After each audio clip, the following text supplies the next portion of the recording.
mú èèyàn kan kó wá jẹ́ oligarchic ruler ó máa ṣòro. Democratic process yẹn náà tá ti ń lò tẹ́lẹ̀ náà ló máa dá láti lè find the ideal person èèyàn tó wà competent tó máa tí àwọn èèyàn máa follow olóòtú. Ẹ ṣeun sir. Mi mọ̀ bóyá Professor Ògèdèngbé lè sọ̀rọ̀ wọ́n ṣe ń lọ yẹn.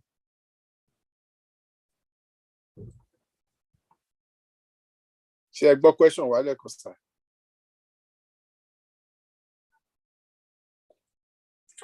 On mute ara yín prof.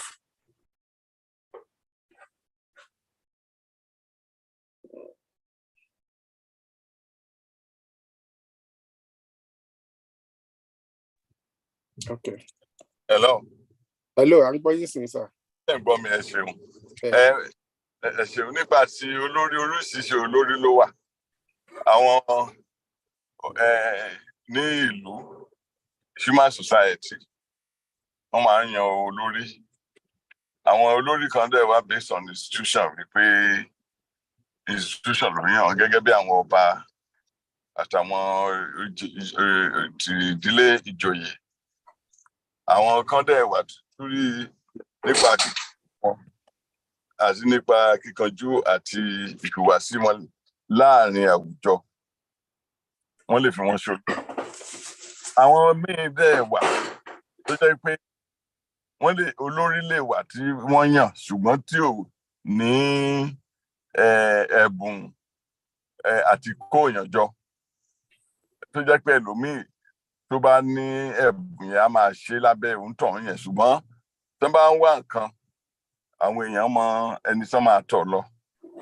Àwọn míì dẹ̀ wà tó jẹ́ pé tàbí àwọn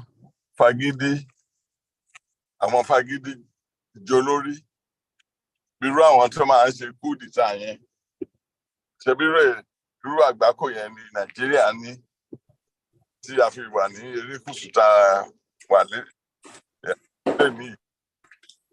Oríṣiríṣi olórí àtọwọ́dá olórí àríṣẹ́gi olórí tọ́lọ́run yàn gẹ́gẹ́ bí sàn ní ìṣòro sọ pé ẹni tọ́lọ́run bá yàn ẹni tọ́lọ́run bá fẹ́rẹ̀ lọ́rùn yàn. Bá ń ṣe inú àwọn ẹlẹ́sìn kìíyó wípé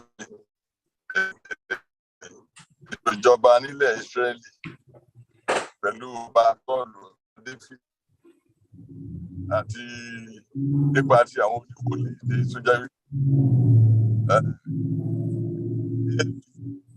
lọ́dọ̀ fi hàn Samuel lábẹ́ Élì tó ṣe olórí yẹn máa lọ. Òbí rẹ̀ la ṣe wà ṣùgbọ́n àwọn ìdákùrẹ́fẹ́ olórí ló wà tó jẹ́ wípé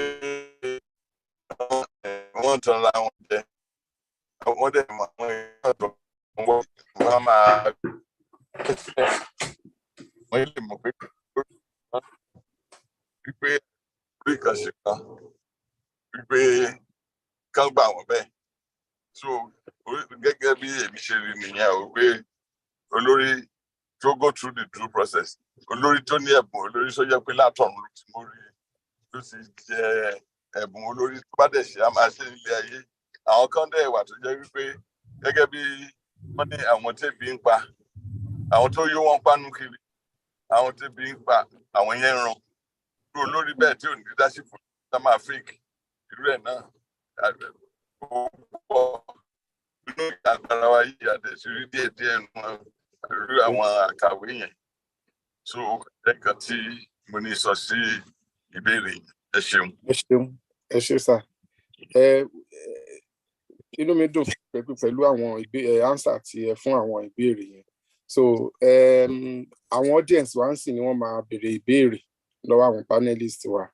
Tàbárẹ́ ẹni tó ní ìbéèrè láti béèrè ẹ yọwọ́ sókè kí ẹ jẹ́ ká rí ọwọ́ yín ká lè pè yín.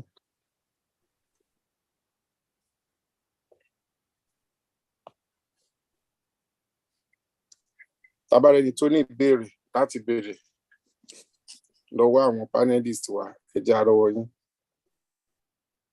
ọwọ́ ẹ̀rọ ni kẹ́ yọ ẹjọ́. Ọwọ́ ẹ̀rọ.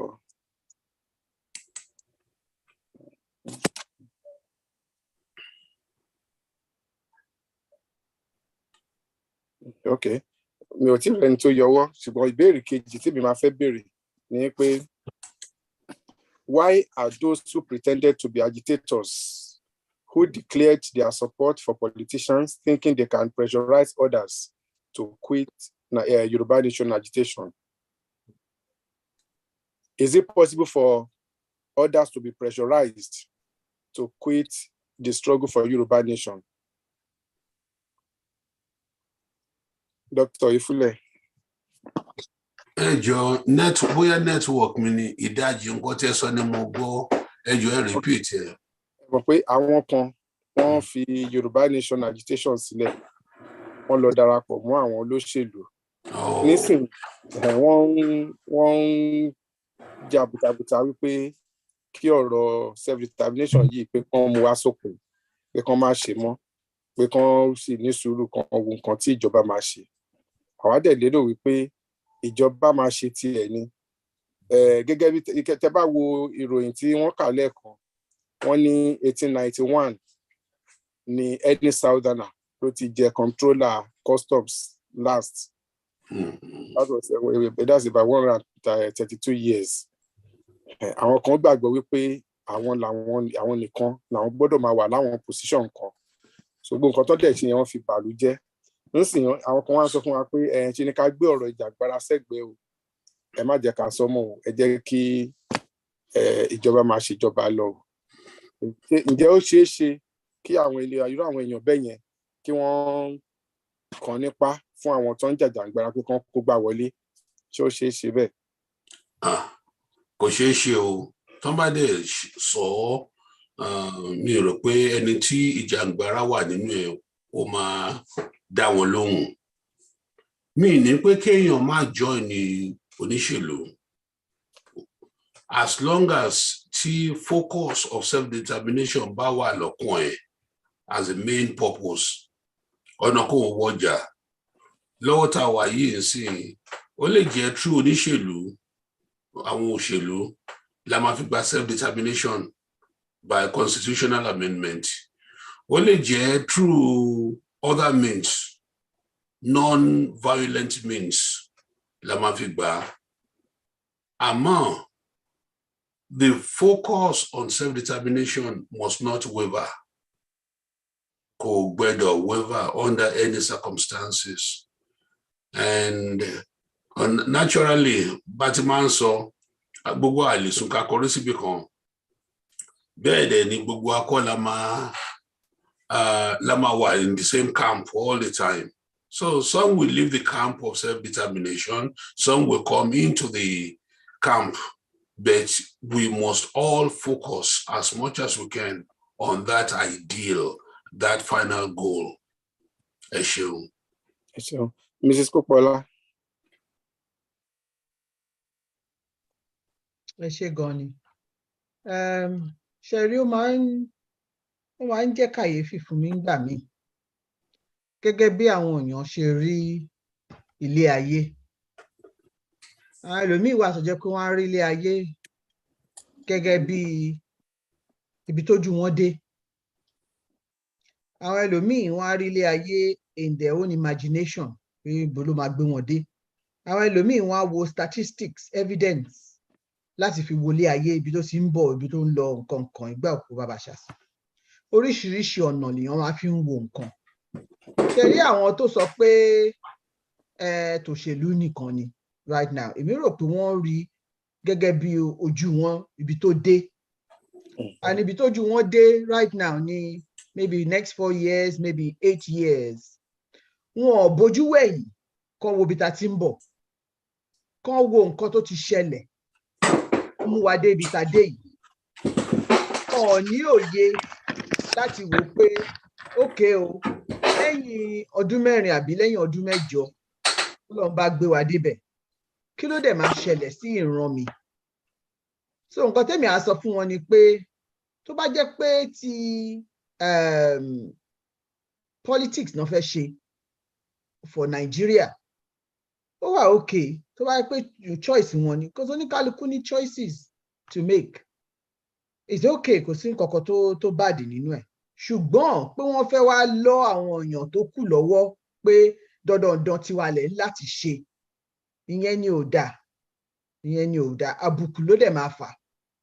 Nítorí pé ńgbà tí a máa wo ọdún mẹ́rin, ọdún mẹ́jọ tí gbogbo ẹ̀ bá wá padà síbi tá ti ń bọ̀, àbùkù máa kàn wọ́n. Torí pé kí ni, ìgbà tí wọ́n ní àsìkò láti gbé nǹkan wọn rò, láti tún nǹkan wọn ṣe, kí náà ṣe?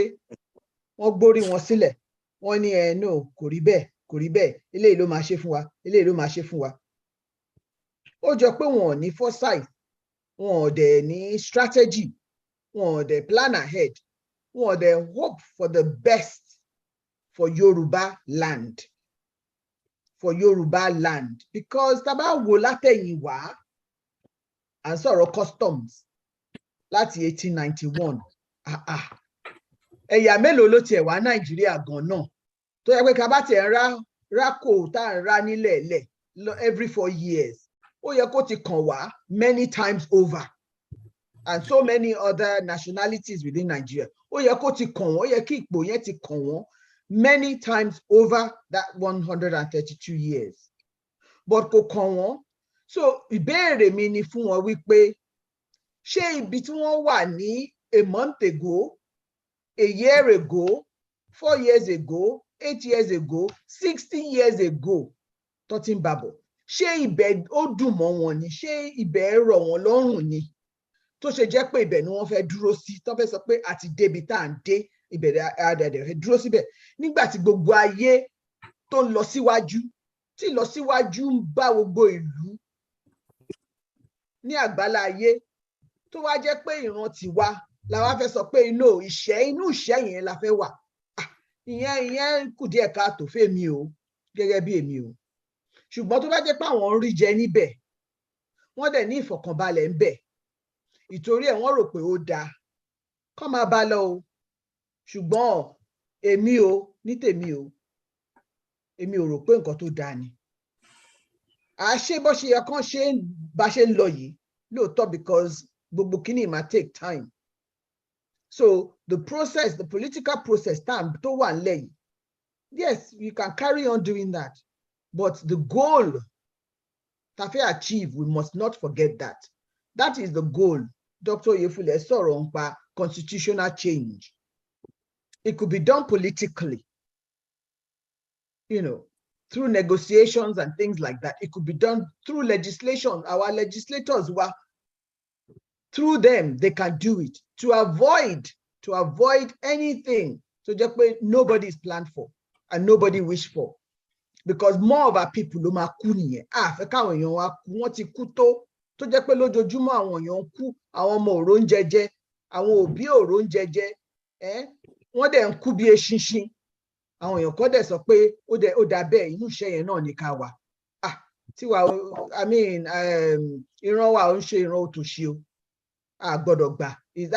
That's a horrible norm, the new norm táwọn èèyàn wa fẹ́ gbé wa sí. So èmi bẹ̀ wọ́n ní o, káwọn ṣe tiwọn, kọ́ dẹ̀ jẹ́ káwa máa ṣe tiwa. Njọ̀kanjọ̀kan gbogbo adébi tá à ń lọ. Ẹ ṣé gan ni.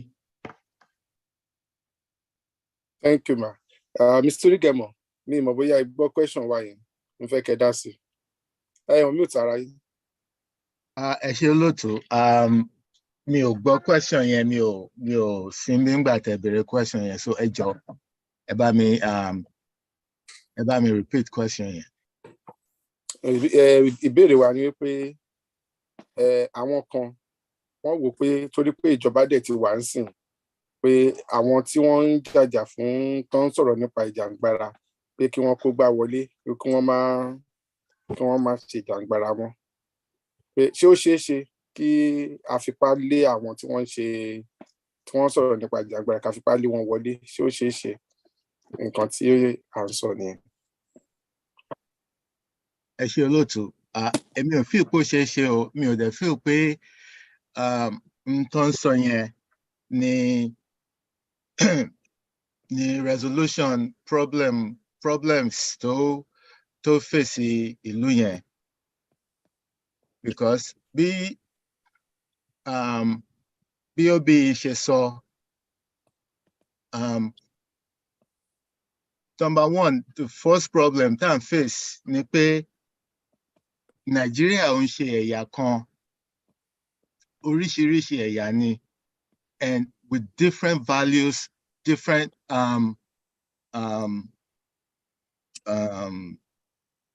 you know, tóníkálukú fẹ́ wọ́n yàtọ̀, and kò ń ṣe pé bóyá gbogbo wa tá wà papọ̀ a completely nífẹ̀ẹ́ ara wa. Each ẹ̀yà bá ṣe bí value wa ṣe yàtọ̀ síra wa, bẹ́ẹ̀ la ṣe rí tá bá wo history, la ṣe ń react síra wa, la ṣe ń treat ara wa. And wọ́n ní kọ́kùnrin tàtọ̀rìn kóbìnrin tàtọ̀rìn nìkan ló máa lómi lẹ́sẹ̀ jura wọn lọ. Ẹ jẹ́ ká wo history wa, ká wo ibi tí a bá dé right now. Because bí mọ́mì ṣe sọ, insight is very, very important. Ẹ jẹ́ ká rò dáadáa, ká rò jinlẹ̀. It has not been to our own advantage. Ní region wa, ẹ̀yà wa kò tí tá máa sọ pé àwọn wo ló actually jẹ ìgbádùn orílẹ̀-èdè yẹn. Àwọn ìyà kan ni, kò ń ṣe ìyà mẹ́tẹ̀ẹ̀ta tá sọ pé òkè ìyà mẹ́tẹ̀ẹ̀ta tó wà combine nílùú yẹn. So why tí a ṣe fẹ́ sọ pé nítorí Yorùbá ti jẹ́ Yorùbá ti jẹ́ president, wàhálà wa ti dópin. Wàhálà wa ò dópin. I said it about maybe 4 weeks ago. Pé ẹ má jẹ́ ká think beyond the next 4 to 8 years. Because tàbá ní pé the new president ó ń ṣe dáadáa ó máa win another term. It's just 8 years. Kí ni possibility pé Yorùbá ló tún máa win, after his regime? That possibility is very slim, because right now, òun fúnra rẹ̀ náà mọ̀ pé òun ti ń face so many oppositions nísìnyí. That's brewing. So, in tèmi ń try láti sọ mo dẹ̀ ń sọ fún àwọn tó close mọ́ mi, àwọn ọ̀rẹ́ mi, we go into dialogue. We all have difference of opinion, which is normal. But ẹ jẹ́ ká ronú jinlẹ̀, ẹ jẹ́ ká jókòó, ká rò dáadáa. Let's go back into our history. Let's see, ká wo ẹ̀yìn, ká wo, n tó ń ṣẹlẹ̀ right now, ká dẹ̀ wo ọjọ́ iwájú. So èmi ò feel pé, the idea of us relaxing pé, àwa ti bọ́ síbẹ̀ nsìn, ayé wa ti da, ìran Yorùbá, wọ́n ti, everything is going on for us. My advice is, kò possible o, ẹ má jẹ́ ká padà lọ síbi tá à ń sùn sí. Ẹ jẹ́ ká, we have to wake up and continue. Ẹ ṣé olóòtú. Mo rí pé àwọn Professor Gèdè pèsè wọ́n ṣe ń wọ ọ̀nà inú ilé ni, so ẹ jẹ́ kí n fún ọ láàyè. Ìbéèrè tí mo máa béèrè, àwọn audience wa mímọ̀ bóyá wọ́n ní ìbéèrè láti béèrè. Ẹ jọ̀ọ́ tẹ́ bá ní ìbéèrè láti béèrè, ẹ yọwọ́ sókè, a máa pè yín sìn. Torí a lè má ní question and answer session tí a bá ti béèrè àwọn ìbéèrè wa nísìn. Olóòtú, mo ti dé o. Mo ti délé o. Kò burú. So ìbéèrè tí mo máa béèrè, ọwọ́ yín ni màá ti béèrè next. Àkọ́kọ́ náà, mo fẹ́ béèrè, ǹjẹ́ a ti gbòmìnira ní orílẹ̀-èdè Yorùbá? Tí a bá ti gbòmìnira, ìgbà kan ẹ ṣàkíyèsí wípé àwọn kan sọ pé àwọn ti fún wa ní ìwé ìrìnnà àjò ǹjẹ́ ìwé ìrìn àjò yìí ó ti di lílò báyìí tí ò bá di lílò kí ló ṣẹlẹ̀? ẹ ṣeun.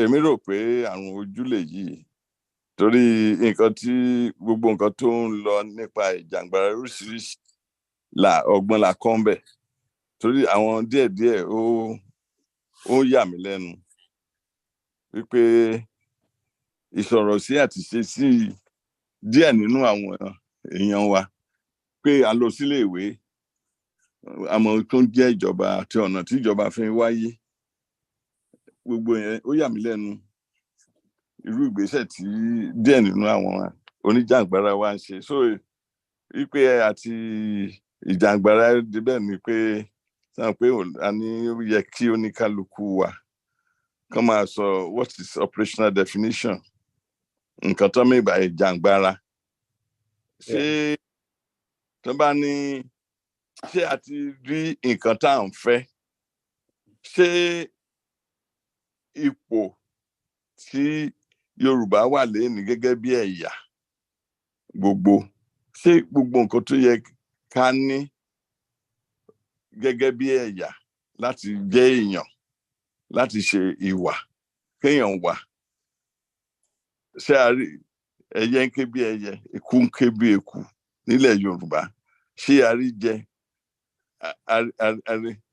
àrímu àríná àrílò pẹ̀lú tó bá fi ẹ̀sìn wá ṣàkàwé ẹ̀yà míì tó ń tàn bóyá ó dẹ̀ ti tẹ́ wọn lọ́rùn o torí gbogbo nǹkan tá à ń rí Yorùbá ó dàbí pé wọ́n sọ wá di bí igi àràbà wọ́n ní bọ́wọ́ ò bá ká igi òsè kan dòyìí ká the First Republic tá a ní wọ́n pàdé àpòpọ̀ àwọn méjèèjì wọ́n rí wá jẹ wọ́n forí wa fọ́ àgbọn wọ́n dẹ̀ ń jẹ wọ́n ní gbogbo ìtàn ti sọ tẹ́lẹ̀tẹ́lẹ̀ ẹni tó bá fi pé ìyẹn bẹ́ẹ̀ ti àdúrà àwọn máa ti gbà o àyè tó yẹ kí n wà ni mo wà yìí o ìpè ká bímọ kọ́mọ ni kó lọ máa sìngbà lójú ẹni kéèyàn máa lo kéèyàn kó jẹ́ pé ilẹ̀ àtìpó náà máa wà mo lọ́mọ ni ń bọ ọmọ ẹ wà ó wà ní Kútúwéńjì ó wà ní Èjìgbò Mẹ́kùn èyàn á túnú ẹ̀rọ ọjọ́ alẹ́ dé báyìí ọmọ wo ló máa pè ránṣẹ́ ẹ wò wáyé nígbà tá a bá ń kíra wa yẹn ó máa ń kọ mí lóminú ní àwọn media outlet tá a ní wọ́n á ní ẹ pẹ̀lẹ́ o ẹ káàárọ̀ o ẹ káàsán o ẹ káalẹ́ o ńbo la wà báyìí àti fún káàkiri so ẹni tí yẹn bá ti tó bá jìyẹn ló wo ohun tó ń yẹn á mọ̀ pé òun ti dé ilẹ̀ ìlérí tó ń lọ ṣùgbọ́n ẹni tí yẹn ò bá tẹ́ lọ́rùn Yorùbá interest is permanent gbogbo nǹkan ló wà ní ilé ayé yìí tó jẹ́ wípé àti igi tó wà èyí tá à ń pè ní Mr. Niger nígbà tá à ń kọ́ wa ní biology ṣé gbogbo nǹkan tó yẹ ká ní láti support tó pè ní hierarchy of needs ṣé a ní bá a ṣe wà lénìí yìí àwọn olówó wa dà nígbà ká tó gbòmìnira nígbà tá a gbòmìnira tán ń bọ́ná wà lénìí àwọn gbogbo ọmọ mélòó la ní nílé ìwé gbogbo nǹkan mèremère akàn kíní kan ni mo máa ń ṣàkíyèsí àwọn ìlú ẹ̀yà tó rí bá ń ta tó máa wá sí western world pàápàá America kankan ibi gidigbo lè máa bá wọn lónìí Yorùbá produce world champion ní gidigbo ọjọ́ òun ilẹ̀ tí ọmọ Yorùbá tó lọ ń sí world champion ẹlẹ́sẹ̀ Rafiu King Joe ló sì yẹn kókó àjọ featherweight ọmọ yín jà fún London Abraham Adesanya ń tàpátàpá àgbà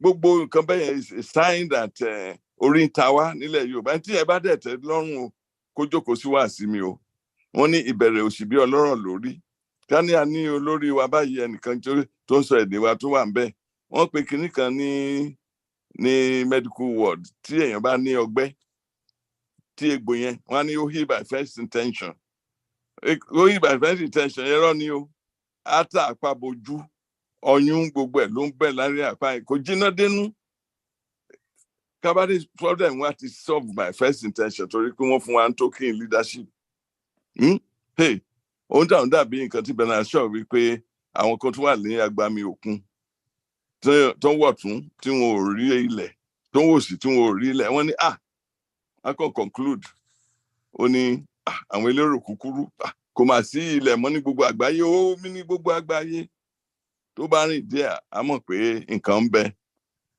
acres of miles of land ó wà so nǹkan tí mo rò pé ká fi ṣàríkọ́gbọ́n ni wípé ká máa bi wá ṣé gbogbo nǹkan tá à ń fẹ́ gẹ́gẹ́ bí èèyàn gẹ́gẹ́ bí ẹ̀yà ó san àwọn baba ńlá wa àti yálàyà wa ju àwa lọ àwa tá a ó ní ọ̀pá ìbí tí ó máa ń rí síwájú ni kì í rí sẹ́yìn kọ́bọ̀dà lọ́dọ̀ kó má jẹ́ ká dèrò ẹ̀yìn so lákòótán olóòtú wa èmi yóò rò pé ìjàngbara tán ò ká ṣe bí Bernard Shaw ṣe sọ ó ń pè ní prudent course ó ní àwọn tí tó bá ní ojú inú wọ́n mọ̀ wípé kó méjèèjì nǹkan tá à ń rí tó ń bọ̀ tẹ́lẹ̀tẹ́lẹ̀ àti èyí tí tá à rí tó ń bọ̀ àti èyí tó dọ̀tún lójú wa nítorí àti máa gbé ìgbésí ayé in the future àfojú inú wo méjèèjì papọ̀ ká tó mọ nǹkan tá a máa ṣe èmi rò pé ká wà pé ká fi iṣu síná máa wọ́bẹ̀ ni o ìjàngbara kò tí ì tán o ẹ ṣeun. ẹ ṣé sà Mrs. Popola kí lẹ rí sọ sí ọmọ òtàrà yìí mà.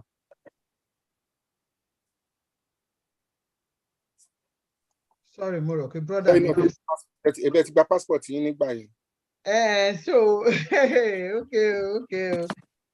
Ṣé a ti ní òmìnira tabadẹ ti ní òmìnira ṣé ìwé ìrìnnà ṣé ó ti wà wá lọ́wọ́ ṣé a ti ń lò ó tá a bá ti lò ó kí ló dé tá a ti lò ó long and short of the question àbí. Bẹ́ẹ̀ni. Ṣé rí kédùmarè má jẹ́ kí èdè mú wa. Àmín.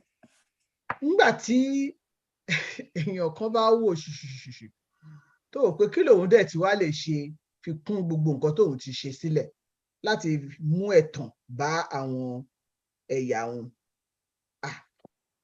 Ó yẹ kéèyàn ní ìṣọ́ra àti ìfura fún irú àwọn èèyàn bẹ́ẹ̀ yẹn.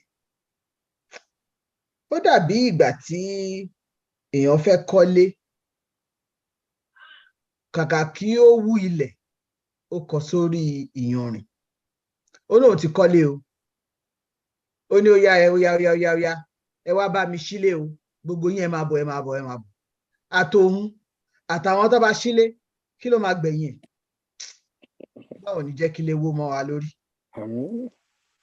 So ní ṣókí àti ìgbòmìnira o ìrìn àjò ẹ̀ láṣìwà yìí o àti ẹ̀ tí ìrìn àjò yẹn gan-an tó bí ṣe ẹ̀ ká rò ká rìn o dépò tá a máa sọ pé òun nìyẹn promised land nìyẹn níwájú.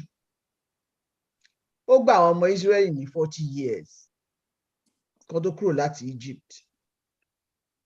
Èmi á ní ó ti gbà wá over 60 years láti gbàra wá sílẹ̀ ní Nàìjíríà.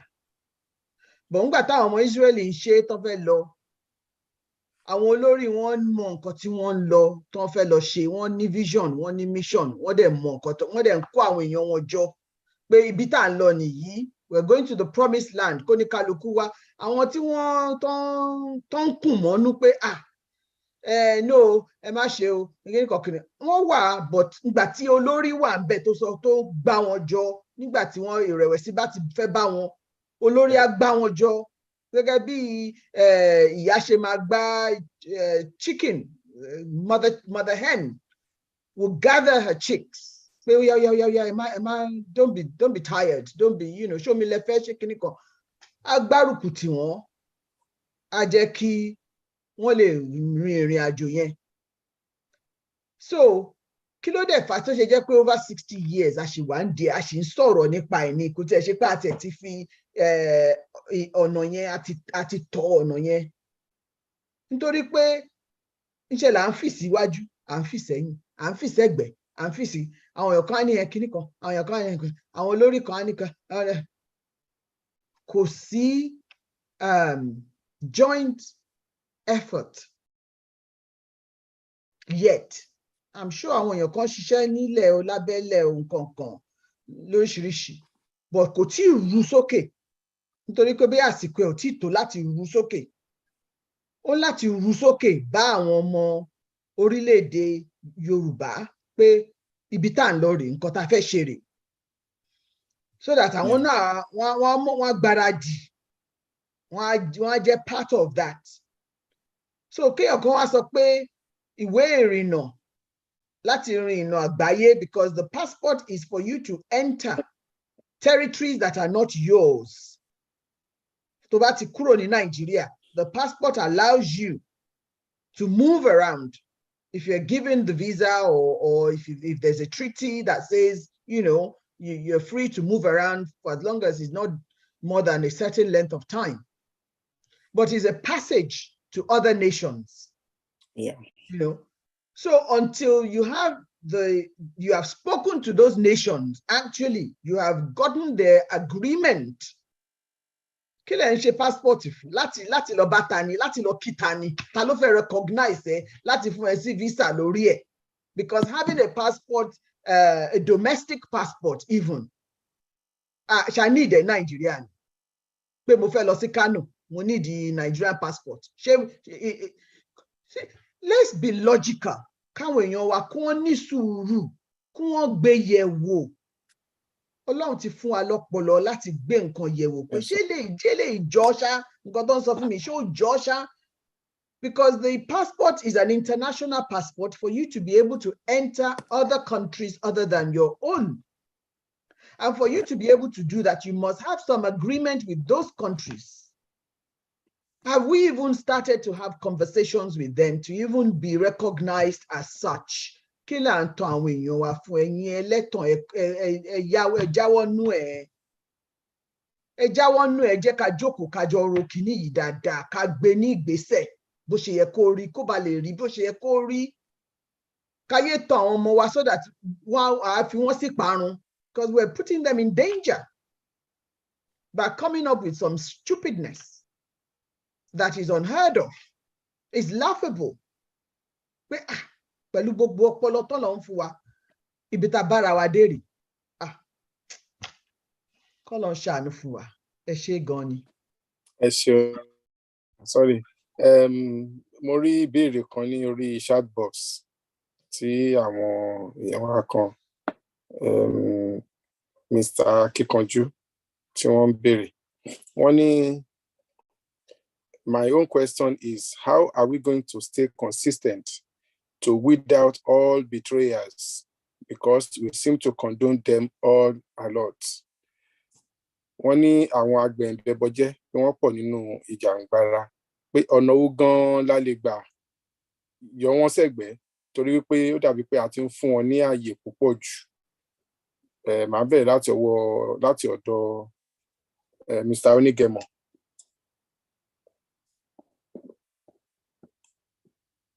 Ẹ ṣé olóòtú èmi ò mọ̀ bóyá ọ̀nà kan wà láti weed out because n tẹ́mi believe ni pé everybody is entitled to their opinion. Yes, that's right. And you know, whether I agree with you or I don't agree with you, mean pé you know, mi ò lè sọ nǹkan tí fẹ́ sọ. The only thing ni pé àwa tá ń listen, tá ń kóra wa jọ, tá ní a fẹ́ ṣe nǹkan báyìí, or a fẹ́ gba òmìnira, à ń láti ní the insight, à ń láti lè rórí ká dẹ̀, you know, not follow people tó kàn máa wá tó máa deceive wa. mo fẹ́ pointing nǹkan out real quickly. And this has to do nípa àti di, you know, àti débi tá ń lọ, àti débi tá ń lọ, because ẹ jẹ́ ká rò the process of destroying versus the process of rebuilding. Tàbá ní a sọ̀rọ̀ Yorùbá, that's a sọ̀rọ̀ ọgbẹ́. It takes seconds láti mú blade, láti yára wa lọ́gbẹ́ tó máa bẹ̀rẹ̀ sí ní ṣẹ̀yẹ̀. It doesn't take seconds láti heal. It takes days, if not weeks, depending on age. Pàápàá, irú àwa, you know, irú àwa ń sìn àtàwọn tó jù wá lọ.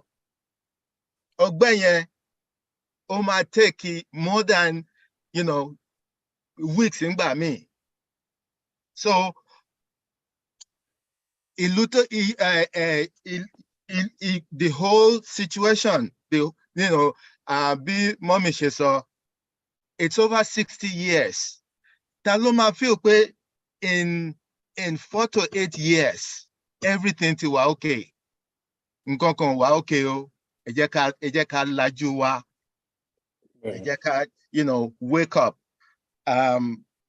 Èmi ò mọ̀, according to your question, mi ò mọ̀ bá ṣe máa wíìdì àwọn tó ń ṣe, you know, àwọn tó ń ṣe yẹn, èmi ò mọ̀. Ẹ ṣé. Prof, ọ̀rọ̀ náà kàn yín.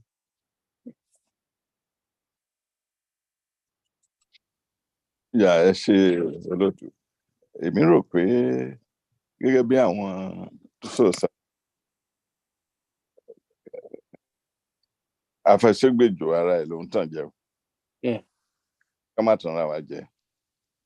Mi rò pé àwọn kò mẹ̀tọ́. Wọ́n mẹ̀tọ́. Ṣùgbọ́n nǹkan tó bá ń lo ojú ogun wá mú. Bí ojú ogun ni ara wa yìí. Ẹlòmíì tó bá ṣe ìyá obìnrin ló ń jẹ́ ìyá obìnrin tó bá ló máa wá káàkiri tó bá ti dé ojú ìjà. Èmi tó bá fẹ́ dúkìá orí góòlù á ló máa kó. Nǹkan tó wù oníkálukú ló ń ṣe nípa ìjàngbá ara wa yẹn. So action na take kò sẹ́ni tí ó mọ̀ wípé òtún bá ń tẹ́ ni ṣùgbọ́n èèyàn mélòó ni mo lè pa ní kí n ṣe nípadẹ fún kó tó di pé wọ́n dá mi dúró. Nǹkan tí ẹyẹ bá jẹ ló máa gbé fò. Bẹ́ẹ̀. So èmi rò pé nǹkan tá máa ṣe ni wípé ká wọnú àṣà Yorùbá. Ká máa mú lò fún gbogbo nǹkan tá fẹ́ ṣe. Ìjọba tó wà ńbẹ̀ ká bá ṣe. Ṣùgbọ́n ká mọ̀ wípé wọ́n ní àjà. Ṣùgbọ́n gẹ́gẹ́ bí a ṣe sọ pé wọ́n ní ọ̀nà kan ò wọjà. Èmi lè gba ìsàlẹ̀, àwọn kan lè gba ọ̀tún, àwọn kan lè gba òsì. Ṣùgbọ́n ká wá rí pé èrò ọjà ẹ paramọ́ inú ọjà là ń lọ. Bá a ṣe máa débẹ̀, kì í ṣe dandan ni ká gba ọ̀nà ọ̀kọ̀ọ̀kan, ṣùgbọ́n ká mọ̀ pé ó dẹ̀ ní nǹkan tá a fẹ́ lọ ṣe lọ́jà, ká mọ̀ pé gbogbo nǹkan báyìí la fẹ́ lọ ṣe láàrin ìjà. Like the freedom we want, àárín ìjà ni freedom wa wà wípé odù ìdáǹdè wa ó wà láàrin ìjà. Wọ́n gba ọ̀tún wọ́ ló máa ń ṣe túrú ọ̀bàrà gbọ̀tún yọ gbòsì yọ àgbàdá méjì yọ fófó. Ká pàdé inú ẹ̀, ká pàdé níbẹ̀. Ọ̀rọ̀ yìí kò sẹ́ni tí lòun ò mọ òótọ́ àfi tó bá. Mo rò pé nǹkan tá a ní láti ṣe gẹ́gẹ́ bí nǹkan tó gbà pé ó dá mi lójú nǹkan tí mò ń jà fún yìí. Ní àtúbọ̀ máa ṣe gẹ́gẹ́ bí àwọn ajẹ́rìí Jehovah ṣe máa ń ṣe, the Russellites. Wọ́n máa tó bá lé wọn má wá sílé mi mọ́ lé ní o. wọn ní ó ṣe wá dúpẹ́ wọn ò ní bá ìjà tó bá ń gba wájú lọ wọn mú tíráàkì kékeré kan lórí ìkẹtọfẹ wọn á fi ṣe ha ẹnu ọ̀nà yín tẹ bá ti wọn á fi àyè sílẹ̀ kẹ o tó bá tún dé ó lè jọ bí ọ̀sẹ̀ méjì àwọn kan kọjá lọ àwọn kan nìkan kí yín ni nípa ọ̀rọ̀ yẹn àwọn òkúrò ń díẹ̀ o gẹ́gẹ́ bẹ́ẹ̀ sì máa gba nǹkan tó fẹ́ kẹ́ ẹ gbà yẹn nǹkan táwa náà láti wá ọ̀nà púpọ̀ tá a mọ̀ wípé a fi lè wọ́n ní àwọn téèyàn bá sọ òótọ́ náà for long dó àwọn Hitler ní téèyàn bá purọ́ long enough àdóòtọ́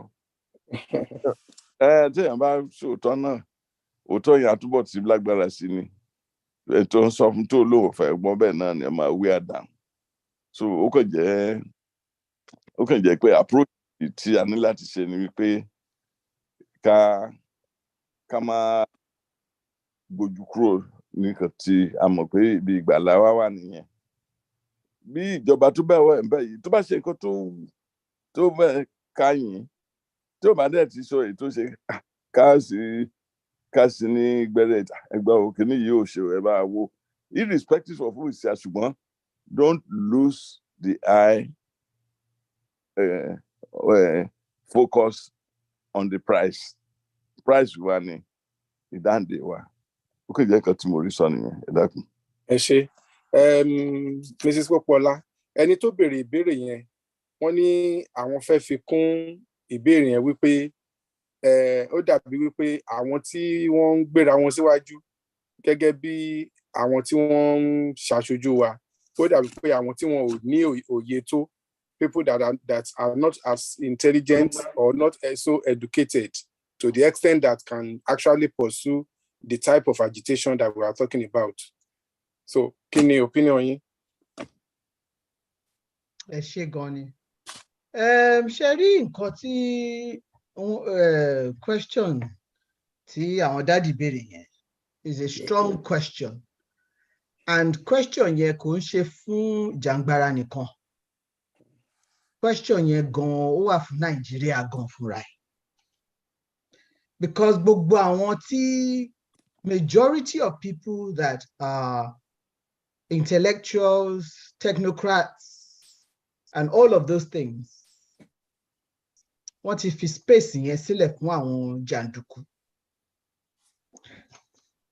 Because wọn ò fẹ́ jà, kò sẹ́ni tó fẹ́ jà, kò sẹ́ni tó fẹ́ ṣe rògbòdìyàn, kò sẹ́ni tó fẹ́ fagídí ṣe nǹkan. Oníkálukú fẹ́ ṣe ní létòlétò ní. So therefore àwọn tí ó jẹ́ pé wọn gbọ́n tó ní ọ̀nà yẹn àwọn ni wọ́n máa occupy space yẹn nígbà tó jẹ́ pé àwọn tí wọ́n gbọ́n wọn wá síwájú. Torí ẹ̀ sọ lẹ́ẹ̀kan yẹn pé ó jọ pé a máa ń sọ pé nǹkan kan ṣẹlẹ̀ lábẹ́. Nǹkan tó ń ṣẹlẹ̀ lábẹ́ yẹn abẹ́ náà ló wà o kò sí ní gbangba o nǹkan tí ò bá dẹ̀ ti sí ní gbangba kò ṣẹlẹ̀ nìyẹn. And not only that nǹkan tí ò bá ti sí ní gbangba kò lè educate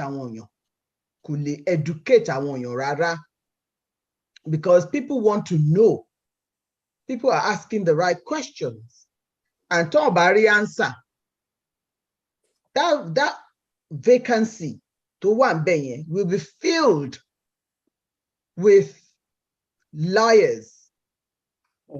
They would come forward and tell lies to fill that vacuum that is there. And that is why I keep saying it over and over again. All these leaders that are hiding and busy doing stuff in the background must come forward. They must come forward. Pé àwa mú ọ̀nà àádẹ́ tọ́yín sí ọ̀nà. Pé wọ́n ń sọ ní ẹ̀kúlé yàrá wọn àbí ẹ̀kúlé ilé wọn àbí kíníkan kò ràn yàn kankan lọ́wọ́ o. Kò ràn yàn kankan lọ́wọ́ rárá àti sọ àmọ́ díẹ̀ tó ṣe jẹ́ pé wọn come forward. Ṣé ìbẹ̀rù ni ṣé kíníkan ni àti sọ gbogbo ẹ̀ lórí platform yìí tẹ́lẹ̀ rí. But gẹ́gẹ́ bí nǹkan ṣe ń lọ ní right now unless they come forward to debunk the lies. Because all these are fake lies, right? They're fake lies. Unless you debunk them, nǹkan tó máa wà imprinted in people's minds nìyẹn. Irọ́ á dẹ̀ bẹ̀rẹ̀ sí ní dòtítọ́. Àwọn èèyàn á dẹ̀ bẹ̀rẹ̀ sí ní believe. You know, and tó títọ́ bá dé, òtítọ́ á sì jó títọ́ o. Ó bá jẹ́ ọgbọ̀n ọdún, òtítọ́ á sì jó títọ́. Ṣùgbọ́n ẹ wo nǹkan tó ti máa ṣẹlẹ̀ ní àsìkò yẹn kí òtítọ́ yẹn tó di òtítọ́ fáwọn èèyàn. Ẹ wo nǹkan bàjẹ́ tó ti máa ṣẹlẹ̀. Ṣé bá ṣe máa wò ó lọ nìyí? Pé àwọn èèyàn tó sọ pé wọ́n ń ṣe nǹkan kan lábẹ́lẹ̀, wọ́n mọ nǹkan tó yẹ kán ṣe nǹkan kan ìgbà gbogbo bàbá. Ṣé bá ṣe máa wò wá lọ nìyí? Ṣé kò tí ì ká wọn lára tó láti wá síta ni pé báyìí ló ṣe yẹ ká ṣe o? I mean, you don't have to say everything because there is something called, you know, sensitivity, confidentiality, all of those things. Tí ó bá fẹ́ set up a nation. But at least the things tí ó ṣe gbọ́ sétí, tí ó pààyàn kankan lára, tó kàn máa educate àwọn èèyàn wa, we should continually say them. So that bí irọ́ báwọn èèyàn kan bá ń gbọ́ irọ́, tó ń gbé òótọ́, tó ń gbọ́ òótọ́, wọ́n á máa gbé yẹ̀wò. Àwọn náà gan fúnra wọn, wọ́n á bẹ̀rẹ̀ sí ní tú gbogbo ẹ̀ síta pé ẹ jẹ́ a tú gbogbo ẹ̀ sílẹ̀ ká wo èwo ni èwo lòótọ́ ń bẹ̀ pàápàá náà. But nígbà tí ó yẹ pé èèyàn kò debunk irọ́ tó ń pa, ó máa dòótọ́ náà. Ó máa dòótọ́. So mo hope pé ìyẹn answer the additional question tí àwọn bàbá wa tún béèrè. Bẹ́ẹ̀ni, ẹ ṣé gan. Ẹ sọ̀rọ̀ síbi tí ó yẹ ká sọ sí. Dr. Oyefule, ǹjẹ́ ní comment lé lórí nǹkan tó ń sọ yẹn? Yeah, mo ní comment. Ṣé question tí alàgbà Akínkọjú béèrè? Bẹ́ẹ̀ni sir. Okay. Inú mi dùn pé wọ́n béèrè ẹ̀. Opinion mi nípa ìyẹn ni pé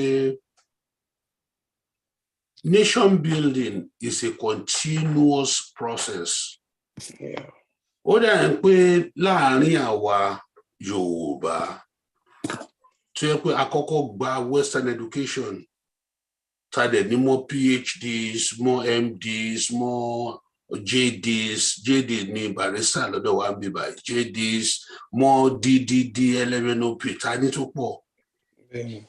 Àmọ́ nǹkan tó a fi ń ṣe ọgbọ́n orí,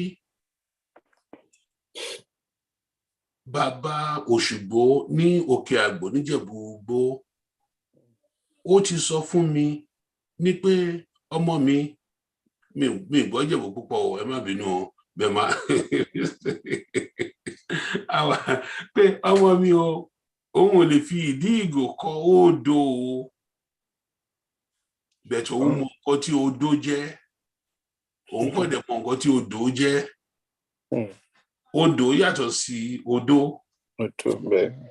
Àmọ́ òun ò lè fi ìdí ìgò kọ odò. And so mo rò pé mo ti sọ lórí platform rí, mo béèrè àwọn very difficult questions lọ́wọ́ bàbá, neuropsychiatric questions lọ́wọ́ bàbá, tí àwọn third year doctors tó ní license to practice medicine and surgery, third year of doing their specialty training, they always get this question wrong until tí yóò bá enlighten wọn.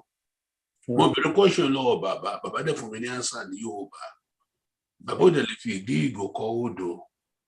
So where I'm going ni pé a ti fi ọgbọ́n orí sílẹ̀, most of us Yorùbás, and that's to our detriment. Ìdí kí ni tí mo fi sọ bẹ́ẹ̀ ni pé, or rather ìdí tí mo fi sọ bẹ́ẹ̀ ni pé, báwo ni èèyàn máa ti jáde tí ó ní pé òun fẹ́ create passport fún a non-existing nation. For a non-existing nation, I mean, I wish the nation comes into existence, but you need to create passport. Àwọn lára èèyàn wa tó ní PhD, tó ní MD, tó ní masters, tó ní gbogbo, wọ́n dẹ̀ lọ ń gba passport lọ́wọ́ wọn. I challenge you, ní pé Bàbá Òṣùgbó lókè Àgbò Ìjẹ̀bú-Igbó kò ní gba passport lọ́wọ́ wọn. Kò ní sanwó ẹ̀. So the education of our people, and that's what we really have to do. But more to this point, nation building is a continuous process. From a higher level. Now it's apparent to everybody from a more basic level. Latterly, without a nation recognized by other nations, you cannot issue a passport. That simple fact, yeah. Some of our people are more. Ó dẹ̀ pọ̀ bẹ́ẹ̀ yẹn káàkiri tí àwọn èèyàn ò mọ̀ tọ́kọ̀ sọ fún wọn. Bàbá sọ pé, apàṣẹ wa ti sọ bẹ́ẹ̀, ọ̀gá wa ti sọ bẹ́ẹ̀. So, èmi wà more optimistic nípa irú nǹkan tó ṣẹlẹ̀ yẹn o, pé I recognize ibi tá a wà. And we now, hopefully, will continuously build on ourselves as members of Yoruba nation. Láti mọ̀ pé mediocrity is not a state or a stage tá fẹ́ subject ara wa to. And before I even end up with this, let me also mention in this process of nation building, awareness up to 7 times. So are very important. We have to make our people aware of certain things. To debunk àwọn irọ́ yìí in public, let us do it. It's part of the educational process for our people as a people. Ẹ ṣeun. Ẹ ṣé olóòtú, ẹ ṣé Dr. Oyefule. Mo fi ara mọ́ nǹkan tẹ́ ẹ sọ torí pé kò sẹ́ni tó máa gba passport láì jẹ́ pé ṣe ní òfin kan wà tó ti sọ pé wọ́n máa gba passport tó dẹ̀ máa explain coat of arms àtàwọn dá national insignia tó máa wà lórí ẹ̀ tó máa wà ń bẹ̀. Tó bá dẹ̀ máa issue ẹ̀kẹ́rẹ́ ó gbọ́dọ̀ wà in compliance with the United Nations Convention lórí ọ̀rọ̀ issuance of passport and some other diplomatic issues. So àìmọ̀kan, àìgbọ́kàn tó, àìṣèwádìí tó, ó pẹ̀lú nǹkan tó jẹ́ kí ọ̀rọ̀ yẹn kó ṣe bẹ́ẹ̀ yẹn rí. Àwọn èèyàn wà overzealous láti tètè gba orílẹ̀-èdè, ṣùgbọ́n wọn ṣe tán láti gba ìlànà tí wọ́n máa gbàgbá. Ìyẹn lè ṣe máa rí àwọn kan tí wọ́n máa sọ fún àwọn èèyàn wípé need referendum. Tí ò bá sí referendum, ó mì pé ìjà la fẹ́ jà nìyẹn. A dẹ̀ fẹ́ jà. So ẹ máa gba referendum. Tí a bá gbà, kò sí ọ̀nà tá a fẹ́ gbà. Wọ́n á máa ní àwọn Scotland wọ́n ti gba referendum. Wọ́n ti ṣe, wọ́n refer sí Russia, àwọn Ukraine, àwọn Poland, gbogbo wọn tó ń kúrò lábẹ́ Russia tó yẹ pé ṣe náà ṣe referendum. Wọn kì í rí example yẹn side fáwọn èèyàn. Àwọn èyí tí ó jẹ́ pé wọ́n wà in the process of achieving their own, àwọn náà máa ń sábà sọ. Ọlọ́run á mú wa débẹ̀. Akíkanjú, mi mọ̀ bóyá ìwà nílé, ṣé ẹ fẹ́ béèrè further question ni? Mr. Akíkanjú, are you still in on the program? Yes, I am, sir. I was just distracted a second. Okay, please, go ahead. Yeah, mo kí gbogbo ilé lálákọ̀ọ́kọ́ bí àṣà tèmi, mo júbà ẹ̀yin oṣó tẹ́ wà ní orí ìjókòó, mo dẹ̀ júbà ẹ̀yin àjẹ́ tẹ́ wà ní inú ilé. Ọmọ Yorùbá ni ọmọ Yorùbá tọkàntọkàn. First and foremost, tó sọ tó wà lọ́kàn mi, I want to really appreciate the speakers àti ẹ̀yin tẹ́ wà ní Yoruba Nation Global Directorate. Because while I ask the question, though I might be typing them up, we're typing about context, kicking or express the intention through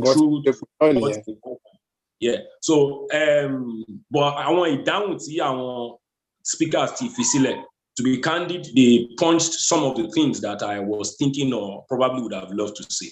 Baba said, talked about Asha. And I'm very sure he's talking about Tabas or Asha and deep into it for a very longer period in dissecting the whole analysis. But the reason why I asked that question is basically because to make that clear. And the reason why I'm saying that is because I want to use using the word in English that I am tired of mediocrity that I'm seeing out there. Because when this whole thing started, I remember that I asked a very close person to me that many of us will know, but I might not mention the name right now. When I asked him then, and I think that was about 3 or 4 years ago, or maybe 3 years ago, probably, I said, "Hey, Joe, Yoruba Nation," because at that point, I was eager. You know, they brought this eagerness into many of us at that point in time. But he told me then, he said, but I didn't understand what he meant then. I didn't understand him at that point in time. But along the line, tell me now, what is really in continue observe from afar. And I started realizing that, Otomani man is so. Because now me, myself, I have a 20-year projection of having a Yoruba nation. Because, like I told some people recently, Tabak by Yoruba nation, not like anybody lost it there. But the reason why I'm asking is that, Yoruba, you won't be a question, because these stupid questions, I hear them all the time. Question until Yawa down there on passports. That was the moment I knew the lady you called. I would mention that name for everybody to hear, because it's so annoying when I hear what she does. That lady called Onitiri. To me, I feel she's somebody who is taking drugs. How can somebody wake up one day and decide that I occupy Lagos, occupy Nigeria, without any recognition by some international bodies and everything, and deceiving people? I want to lose a radio. Attack radio station. And again, one guy sent an audio note to all WhatsApp group and everything. And I was hearing the guy also saying something like, Emma down because she was any authority. I'm like, are these people drunk? So that's the reason why. That's just an example. This is the reason why I'm asking, because if we look at the struggle of emancipation and agitation all across Africa, not just Yoruba, there's one thing that is common. We have allowed continuously, especially in Africa, we have continuously allowed betrayals, people that don't mean well, to be the spokesperson for our struggle. We have examples right now. Look at Afeni Ferry. Look at the people speaking for us. Look at the antecedent with Awolowo. Look at many of them with our past heroes, the people that we can reckon with. And you know what I'm talking about? People like Adebanjo. We know the history of him and Baba Awolowo. This is the person speaking for us, saying he has the interest of Yoruba people. See what they came out to do. They are supporting an Igbo presidency, which doesn't even have to do anything with ethnicity or ethnic fight on board. For my interest, I don't believe my hero is outside the region of Akosi. You know,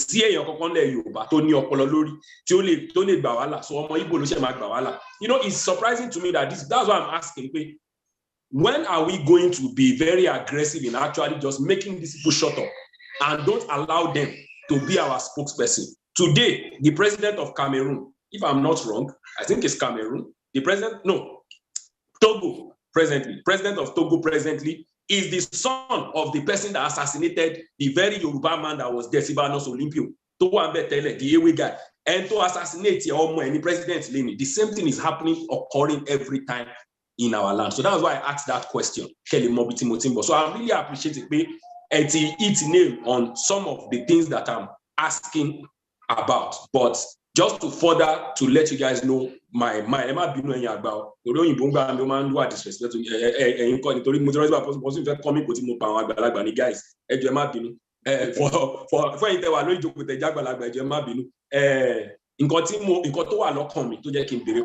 Because at this point, to move further, right now, Yoruba nation struggle is becoming a joke to many people. When you mention Yoruba nation, all these atamo to share you understand? But me, I know how to come about it, because sometimes I tell people that when you want to ask me about Yoruba nation, ask yourself, who are you?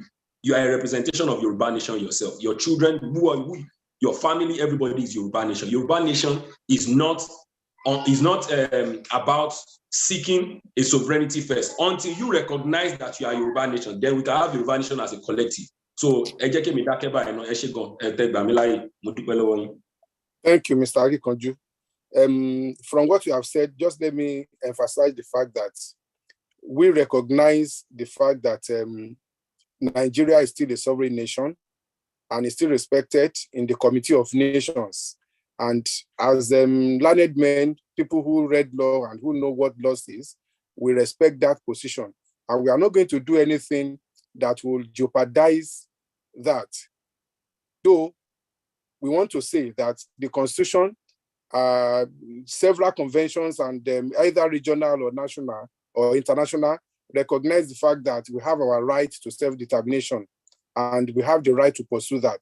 And it is based on that we are doing what we are doing presently.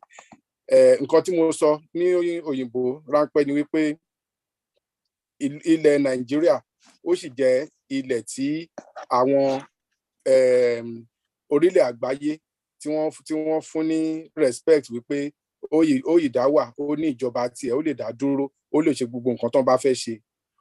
Àwa náà dẹ̀rẹ́ òfin wà ní Áfíríkà, ó wà ní gbogbo àgbáyé tó fún wa ní ààyè láti ja ìjàngbara tí a bá fẹ́ jà, tí a bá sọ pé a fẹ́ ṣe ìjàngbara o, òfin fààyè gbà wá láti sọ̀rọ̀ ẹnu wa síta. Kò sẹ́ni tó lè ní kápá ẹnu mọ́ tá a bá fẹ́ sọ̀rọ̀ ìjàngbara. Ìyẹn àwa mú sẹ́gbẹ̀ẹ́ kan gẹ́gẹ́ bí ẹni tó mọ̀ nípa òfin pé a lè ṣe nǹkan tá à ń ṣe yìí, a lẹ́tọ̀ọ́ láti ṣe. Ṣùgbọ́n àwọn nǹkan kan wà tí àwọn tó bá fẹ́ ṣe ìjàngbara tó ń gbọ́dọ̀ ṣọ́ra fún láti má ṣe. Àwọn nǹkan tó jẹ́ pé tí wọ́n bá lọ ṣe, ó lè bọ́ sórí ẹ̀sùn tí à ń pè wípé bóyá èèyàn kó ogun, ó fẹ́ kó ogun wọ orílẹ̀-èdè, tó jẹ́ pé even àwọn ìlú tá a wà gan, gbogbo wọn náà máa bínú sí wípé treason náà ń pè léyìí, o ò lè ṣerú ẹ̀. So ìyẹn, gbogbo ìyẹn la gbọ́dọ̀ mú sọ́wọ́ tá a bá fẹ́ ja ìjàngbara wa. Kì í ṣe pé bóyá ká kàn bọ́ síta ká máa sọ̀rọ̀ bí ẹni tí ò bìkítà, èyí tó jẹ́ pé ọ̀pọ̀lọpọ̀ àwọn sọ̀rọ̀sọ̀rọ̀ wa, ọ̀pọ̀lọpọ̀ àwọn tí wọ́n ń pera wọn ní agitator tí wọ́n ń ṣe, tí wọ́n dẹ̀ fẹ́ respect àwọn tó jẹ́ pé wọ́n lóye, wọ́n lọ́gbọ́n lórí ọ̀rọ̀ pé à ń ṣe ọ̀rọ̀ ìjàngbara. So ọ̀rọ̀ ló máa sọ ara ẹ̀. Just like ìgbà kan àwọn kan sọ wípé kí wọ́n fẹ́ fọ́ọ̀mù ẹgbẹ́ kan, wọ́n fẹ́ kóra wọn jọ, wọ́n fẹ́ káwọn kan jẹ́ olórí wọn. A dẹ̀ sọ fún wọn pé kò sẹ́nìbọ̀dì tó ẹ̀yin kọ́ lè máa yan olórí, máa jáde wá fún ara ẹ̀ tó bá tásìkò, torí pé àwọn olórí tẹ̀yàn àti rí ibi tí wọ́n gbé ọ̀rọ̀ lọ. So ibi tí wọ́n dẹ̀ gbé ọ̀rọ̀ lọ yẹn kò lè gbé Yorùbá nation débì kankan, torí ẹ̀ ń kọ́ sùúrù tó lọ́jọ́ la máa ṣe. Àwọn olórí máa jáde, lágbára Ọlọ́run olórí máa jáde. Gbogbo àwọn ìgbésẹ̀ tí oníkálukú bá gbé ló máa jẹ́ ká mọ̀ pé olórí làwọn ilé náà wọ́n dẹ̀ máa jáde bẹ́yẹn náà ni. Mi mọ̀ bóyá àtúndà àwọn tó fẹ́ béèrè ìbéèrè ní okay. Mr. Noah. Mr. Yes, Noah. sir. Mo wà níbẹ̀. Okay. Ẹ tan fídíò yín sà. Okay. Bluetooth mo lò ẹ jẹ́ kí n lọ mú fóònù yìí. Okay. Mo nawọ́ sókè náà. Okay. Bóyá kẹ́yìn ẹ̀yin ẹ sọ̀rọ̀ tí iná kó tó di pé Mr. Noah máa wọlé. Okay. Ìbéèrè mi ni fún Mr. Akíkanjú.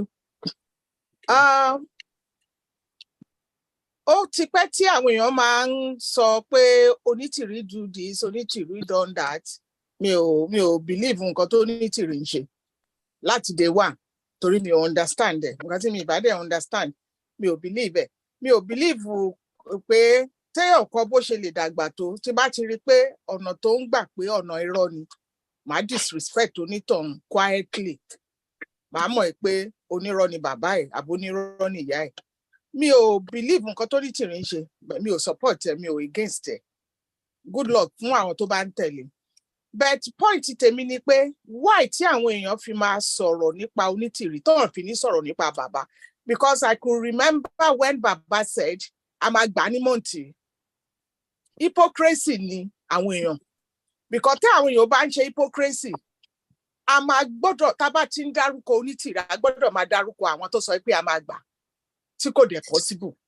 Tó yẹ pé ń sìn, àwọn yẹn ló wá ń sọ wípé ọmọ wa ni ó ti wọlé. Yes, sir. Ẹ má bínú. Problems don't solve problems, solutions do. A solution náà ni mò ń fẹ́, because I want people to clarify the reason why one person is okay and other person is not okay. Criticism, condemnation, castigation would never earn us anything. Allah ló máa ń fúkọ̀ lẹ́hàn. The scripture says, let the wheat and the tart grow together. I'll be so happy if you let Mr. Akíkanjú to answer me. Remember, as you know, sister, a member of the audience can contribute. They don't answer questions. Questions are for the panelists. I beg you, continue. So, our question yẹn tẹ́ bá directed sí àwọn ọ̀jọ̀gbọ́n, wọ́n fún wa lésì, and òfin wa gẹ́gẹ́ bí ẹ ṣe mọ̀, sister. àwa gan tó gbọ́dọ̀ contravene òfin wa amòfin rúfin but nǹkan tí mo ń try láti sọ ní kókó ni pé àwọn èèyàn Yorùbá orí wọn pé ọlọ́gbọ́n olóye làwọn èèyàn wa wọ́n mọ nǹkan tó ń ṣe Yorùbá gan ní ọ̀rọ̀ kùnkùn ẹlẹ́dẹ̀ ló ń gbé Ọ̀yọ́ mèsì ògọ̀ kì í ṣe gbogbo nǹkan ló lè ṣe ẹ jẹ́ kí oníkálùkù kó máa ṣe nǹkan tó bá mọ̀ ṣe òtítọ́ ló máa kẹ́yìn rọ. You are very resolute, you know what you believe, and this is one of the reasons I believe people honor you and they respect you, and it's not going to be anything that will fade away anytime soon. Ká wà consistent gẹ́gẹ́ bí Akínkanjú ṣe sọ tó bá yá òkùnkùn aborí ìmọ́lẹ̀, all the mask, the facade will disappear, and people will say òkùnkùn ló wà sìn. Isaiah 61, arise and shine, for the light has come, the glory of the Lord has risen upon you. There will be gross darkness upon the earth, as the Yoruba nation is presently experiencing, but yet there will be a light that will shine. It will be so glorious that nobody will be able to undermine it. So again, sister. Yeah. We don't want to join issues with people that are trading words, but that's what's been going on, and that's what exactly has been undermining the struggle. Let them do whatever. But this is the time for us to distinguish who we are, what we believe. We want to be focused on the policies. I beg again, the message to be greater than the messengers. I think that should be our focus. Thank you very much. Thank you. Okay.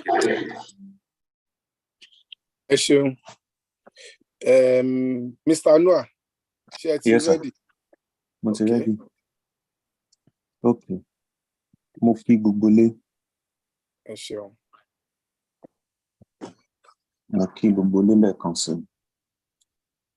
Mo dẹ̀ tún kí gbogbo lé, mo dẹ̀ tún fi appreciation, ọpẹ́ fún gbogbo àwọn àti gbogbo àwa tí a jẹ́ kó sú wa, tí a dẹ̀ jẹ́ kí ó rẹ̀ wá, tí a ń ṣe ìjàǹgbara, tá ń jà fún orílẹ̀-èdè, because orílẹ̀ ó ju is our identity. Nǹkan tó kú fún ni. Ẹni tó bá dẹ̀ gbà láti lọ kú wá ọ̀gá ni. Wọ́n ní pé ká máa gbà fún irú èèyàn bẹ́ẹ̀ yẹn. Mo ti fẹ́ béèrè question tí bàbá Akínkanjú yẹn béèrè, làwọn náà wá béèrè. Tí question wọ́n ní the sense of brilliant people works alike àbí nǹkan. Ìyẹn fún òyìnbó. Then ní spiritual level, tí spirit kan bá bẹ́yàn méjì àbí mélòó kan sọ̀rọ̀ at the same time, tí ó jẹ́ pé àwọn people yẹn ti sọ̀rọ̀ tẹ́lẹ̀tẹ́lẹ̀ nínú Christianity, onítàn ṣe máa identify. So màá kọ́kọ́ wá màá ṣe bí ìbéèrè tàbí pé kí n fi sí board pé bóyá ká ṣe meeting lórí nǹkan tí Mr. Akínkanjú sọ yẹn, torí mi náà fẹ́ sọ, because nínú any establishment, organization ni o, church ni o, religion ni o, ìlú ni o, wọ́n ní tí ò bá sófin kò kì í sí ẹ̀ṣẹ̀. Àwọn tó ń gbé wa ní handicap yìí, ṣé a lè máa attack wọn, but professional way wo la lè máa lò tó jẹ́ pé okay o, wọn kàn ní máa gbé àwọn èèyàn ní handicap, because èmi mọ̀ nǹkan tó ń jẹ́ handicapacity ṣe ló dàbí ìgbà tó jẹ́ pé technically ó wà nínú democracy Nàìjíríà gan, tó jẹ́ pé àwọn kan á kàn dìde wọn á dọ́gbọ́n kó àwọn kan ní papá mọ́ra pẹ̀lú ọgbọ́n. Okay now, ẹni tẹ́ dọ́gbọ́n gba identity ẹgbà home address home and abroad address lẹ́fẹ́ fún ní passport, olóṣèlú ló dẹ̀ ràn yín. A dẹ̀ wá sọ pé a fẹ́ firú àwọn èèyàn yìí sílẹ̀, pé fílẹ̀ jù ó lọ. Tí fílẹ̀ jù ó lọ yẹn bá ti ń pọ̀ jù, àwọn tó ń ràn wọn, they will continue using that, because it's a strategy. Bá a dẹ̀ fẹ́, bá a kọ̀, wọ́n achieve nǹkan tí wọ́n fẹ́ achieve. Okay, o lè wá ń sìn, nǹkan tó lè fẹ́ ṣe ni pé ó fẹ́ destroy, ó fẹ́ pa, ó fẹ́ kill, right? Ó dẹ̀ tún fẹ́ jí lọ. Ẹ dẹ̀ ti mọ̀ wípé ó lè ní, ẹ wá ń bu wípé ó lè ní. Ṣé o lè mọ̀, o lè ń sọ fún yín pé òun mọ̀ pé ó lè lòun. Olè yẹn wá ti wá jí nǹkan tó fẹ́ jí, ó ti lọ. ẹ tí wọ́n sọ pé olè ní a máa bà lórúkọ jẹ́. Ṣé olè sọ fún yín pé òun lórúkọ gidi in the first place? Okay, now ibi tí kò wá ti wá yé èmi nìyẹn wípé okay, because báwo ni a ṣe fẹ́ ṣe tó jẹ́ wípé a máa lè ébù tábà tí ẹ máa jẹ́ pé kí kinní kan àti kinní kan dàgbà papọ̀, but ilẹ̀kùn tí lé títí wa náà a gbọ́dọ̀ máa ṣílẹ̀ bóyá látẹ̀yìn ní o tàbí láti iwájú. Mo fẹ́ kó jẹ́ pé ìyẹn lọ bẹ́ẹ̀ yẹn, mi fẹ́ sọ̀rọ̀ jù lórí ìyẹn mọ́. Now ọ̀jọ̀gbọ́n tó tún wá sọ̀rọ̀ nsìn tó sọ pé let the message be greater than the messenger. Ìyẹn gangan wá ní ó wà lára solution gbòógì tí mo lè identify. Ẹ jẹ́ ká ṣiṣẹ́ lórí solution message greater than the messenger yẹn. By the time the message is greater than the messenger, then we need the mode of achievement, which is the stage that we are to follow to get to where we are going. Adẹ̀ tí wàá mọ̀ nìyẹn sì tó kí tá a bá ti mọ̀ pé o à ń lọ fún location 1, location 2 to location 20. Tá a bá ti location 4, anybody tó bá ti wá sọ fún wa ń sìn pé ká padà sí location 1 àti máa mọ̀ pé eléyìí o ọ̀dàlẹ̀ ni, because gbogbo wa ti fọwọ́ sí kí lorúkọ tá a máa ń pè kí nìyẹn road map tá a fẹ́ follow. A ti mọ̀ pé road map la fẹ́ tẹ̀lé nìyẹn, which brings me back to the question of stage wo la wà kí democracy àwọn tó wà ń bẹ̀ sìn tó dé láti bẹ̀rẹ̀ Yorùbá nation. The issue of ẹni tó wà ń bẹ̀ kò kàn wá. I'm not a politician, irregardless of anybody tó bá wà ń bẹ̀. Immediate apájẹ ti ń dárúkọ pé ẹni tó wà ń bẹ̀ yẹn, that is hypocritical saying. Because tí o bá wọlé ṣáà ní continue movement wà ní, bó wọlé ṣáà ní continue movement wà ní. Èèyàn tó fẹ́ ka primary 1 to primary 6 kò ní ṣe pẹ̀lú ẹni tó wà níjọba náà. Ó bá ti mọ̀ pé primary 4 ló wà, primary 5 ló next. Ilé ayé ti yàtọ̀, àwọn ọmọ kékeré ti study àwọn àgbàlagbà àti ibìkan. We are standing on the soldiers of the giants. Let the message be greater than the messenger. Ẹ jẹ́ ká ṣiṣẹ́ lórí ẹ̀. Then stage tá a wà ní nǹkan tá a fẹ́ achieve. Bọ́ dúró sórí stage yẹn tó bá jẹ́ pé awareness láṣẹ wà tá a ti kúrò níbẹ̀ ká continue awareness wa. Tó bá jẹ́ pé numbers of people tó yẹ kí ó support movement, tó bá yẹ number mélòó la need láti support movement ní ground level, èrò tí lógún. Tó bá ń pè ká jẹ́ ká sọ Yorùbá mo gbọ́ pa. Èrò tí òun ní kíni, òun ní ogun. Ṣé èrò la fẹ́ lò, numbers of people? Ṣé owó la fẹ́ lò, budgeting, projectizing? Èmi ṣe projectizing mo mọ̀ pa. Tẹ́mi bá ṣe many projects tí mi bá gbá ń sà kàkà kí ọmọ àdùn ọbẹ̀ tàpá ti tan ẹ̀yà máa lọ sí ni o. Tí n bá lé òkú mọ́ tí ò bá bá ẹ̀mí gángan máa mú ara mi máa fi sínú catapult. Tí 200 pounds bá lọ àti particular speed tó bá bá pillar ó máa ṣe o, ilé awo o. Bó ṣe ń ṣe nìyẹn now, where is our I will conclude by where is Mr. our Noah. agitation ṣe woman right o.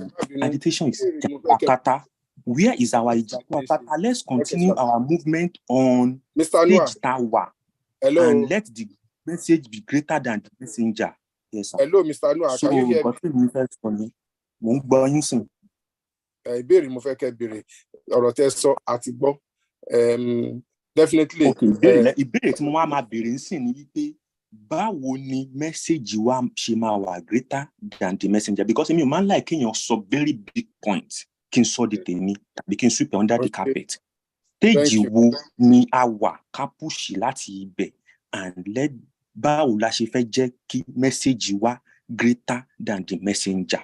Tí message bá ti wà greater than the messenger, even if the leader is talking. Mr. Noah, we have heard you. Let me answer your question. It will be identifiable. So how will the message be greater than the? Mo ti gbọ́ nǹkan tí Mr. Noah sọ. Mrs. Popola Ijo, ẹ bá mi address your question wọ̀nyẹn, last question tó ń béèrè. How can the message be bigger than the messenger? Messenger, yes. Ṣé rí message yẹn kò ń ṣe ọwọ́ èèyàn kan ló wà. Message yẹn ọwọ́ gbogbo wa ni. Kí àwọn wo làwọn ń bá sọ̀rọ̀? You know, àwọn wo ni and sọ pé ṣe rí bẹ́ẹ̀ ṣe ròyìn ẹ̀ bẹ́ẹ̀ kọ́ ló ṣe rí o. We should be the carriers of that message. If that message is bigger than us, ó yẹ ká guard message yẹn ni. Ká wò as a jewel, a crown jewel, pé Yorùbá nation yẹn o kò gbọ́dọ̀ fọ́, máa gbé bí ẹyin ni. Tẹ́ bá dẹ̀ gbé bí ẹyin, gbogbo àwọn èèyàn tẹ́ máa bá sọ̀rọ̀ gẹ́gẹ́ bí ẹ ṣe gbé yẹn náà lẹ máa gbé pẹ̀lú wọn. Kò ń ṣe iṣẹ́ èèyàn kan, kò ń ṣiṣẹ́ group kan, kò ń ṣiṣẹ́ set of intellectuals kan or some technocrats or what. It starts from the grassroots right through the sphere of society, Yoruba society. So nǹkan tí màá sọ ni pé gbogbo wa níṣẹ́ láti ṣe. Ẹ má jẹ́ ká dúró pé global directorate kí lẹ̀yin ṣe nípa ẹ̀. Nǹkan bẹ́ẹ̀ yẹn. Because tá bá dúró di global directorate, á wọ̀ wọ́n lọ́rùn. Dẹ̀ gbọ́dọ̀ jẹ́ kó wọ̀ wọ́n lọ́rùn. Tí oníkálukú wa bá ṣe ẹ̀tọ́ wa nǹkan tó yẹ káwa náà ṣe, the load will be light. So what I would say is, each and every one of us, if we're not doing that already, I need circles now. Our circle of influence. Use your circle of influence. Nobody is asking you to go out and do more than that. Because with the ripple effect of that, that's when the masses will get to hear about it. But tí àwọn èèyàn kan bá ṣe ń fi ọ̀rọ̀ sábẹ́ ahọ́n sọ nípa Yorùbá nation for whatever reason, that is what you will get. It would not be loud enough, but with time, I'm sure it will be. There is obviously that thing that is saw many, many times on this platform as well, in terms of like all the vehicles, communication vehicles that we can use. We've done awareness, raising. Baba Aliyu has done, we've supported Baba Aliyu, with publications of his literature and stuff like that to educate people. We've done, all sorts of things. But gẹ́gẹ́ bí Dr. Oyefule ṣe sọ lákọ̀ọ́kọ́ pé it's continuum. It's a continual thing. Kò ń ṣe pé a ṣe tán àti pé okay iṣẹ́ wa ti tán. We must continue to do that on a regular basis, on a daily basis, so that I might grow, I might grow that awareness, that sensitization, I might grow, because àwọn ọmọ ń dàgbà sí lójoojúmọ́ ni. Àwọn ọmọ jẹta tí wọn tó gbọ́ tí ò yé wọn, tó bá di ọ̀la àbọ̀túnla ó lè yé wọn, but tá a bá sọ kán tún gbọ́ again, báwo ló ṣe fẹ́ yé wọn? So nǹkan tẹ́mi máa sọ nìyẹn pé it starts with us, every one of us. I mean, we can do all the fanfare, and we do conferences, we do seminars, we do all of this, all of that. Oníkálukú gbọ́ wọn lọ́lé wọn, wọ́n gbàgbé pa ẹ̀. But when you do one-on-one with people, it will go a long way. Ẹ ṣé gan ni. Thank you, ma'am. Dr. Oyefule, question tí mo máa béèrè ń sìn, ẹ̀yin ni mo máa fẹ́ kẹ́ kọ́kọ́ bá mi dáhùn ẹ̀. Ǹjẹ́ kò yẹ kí òfin ìlú tí a mọ̀ sí constitution kí ó fi àyè gba àwọn ogunlọ́gọ̀ èèyàn tí a mọ̀ sí majority tí ọ̀rọ̀ bá délẹ̀?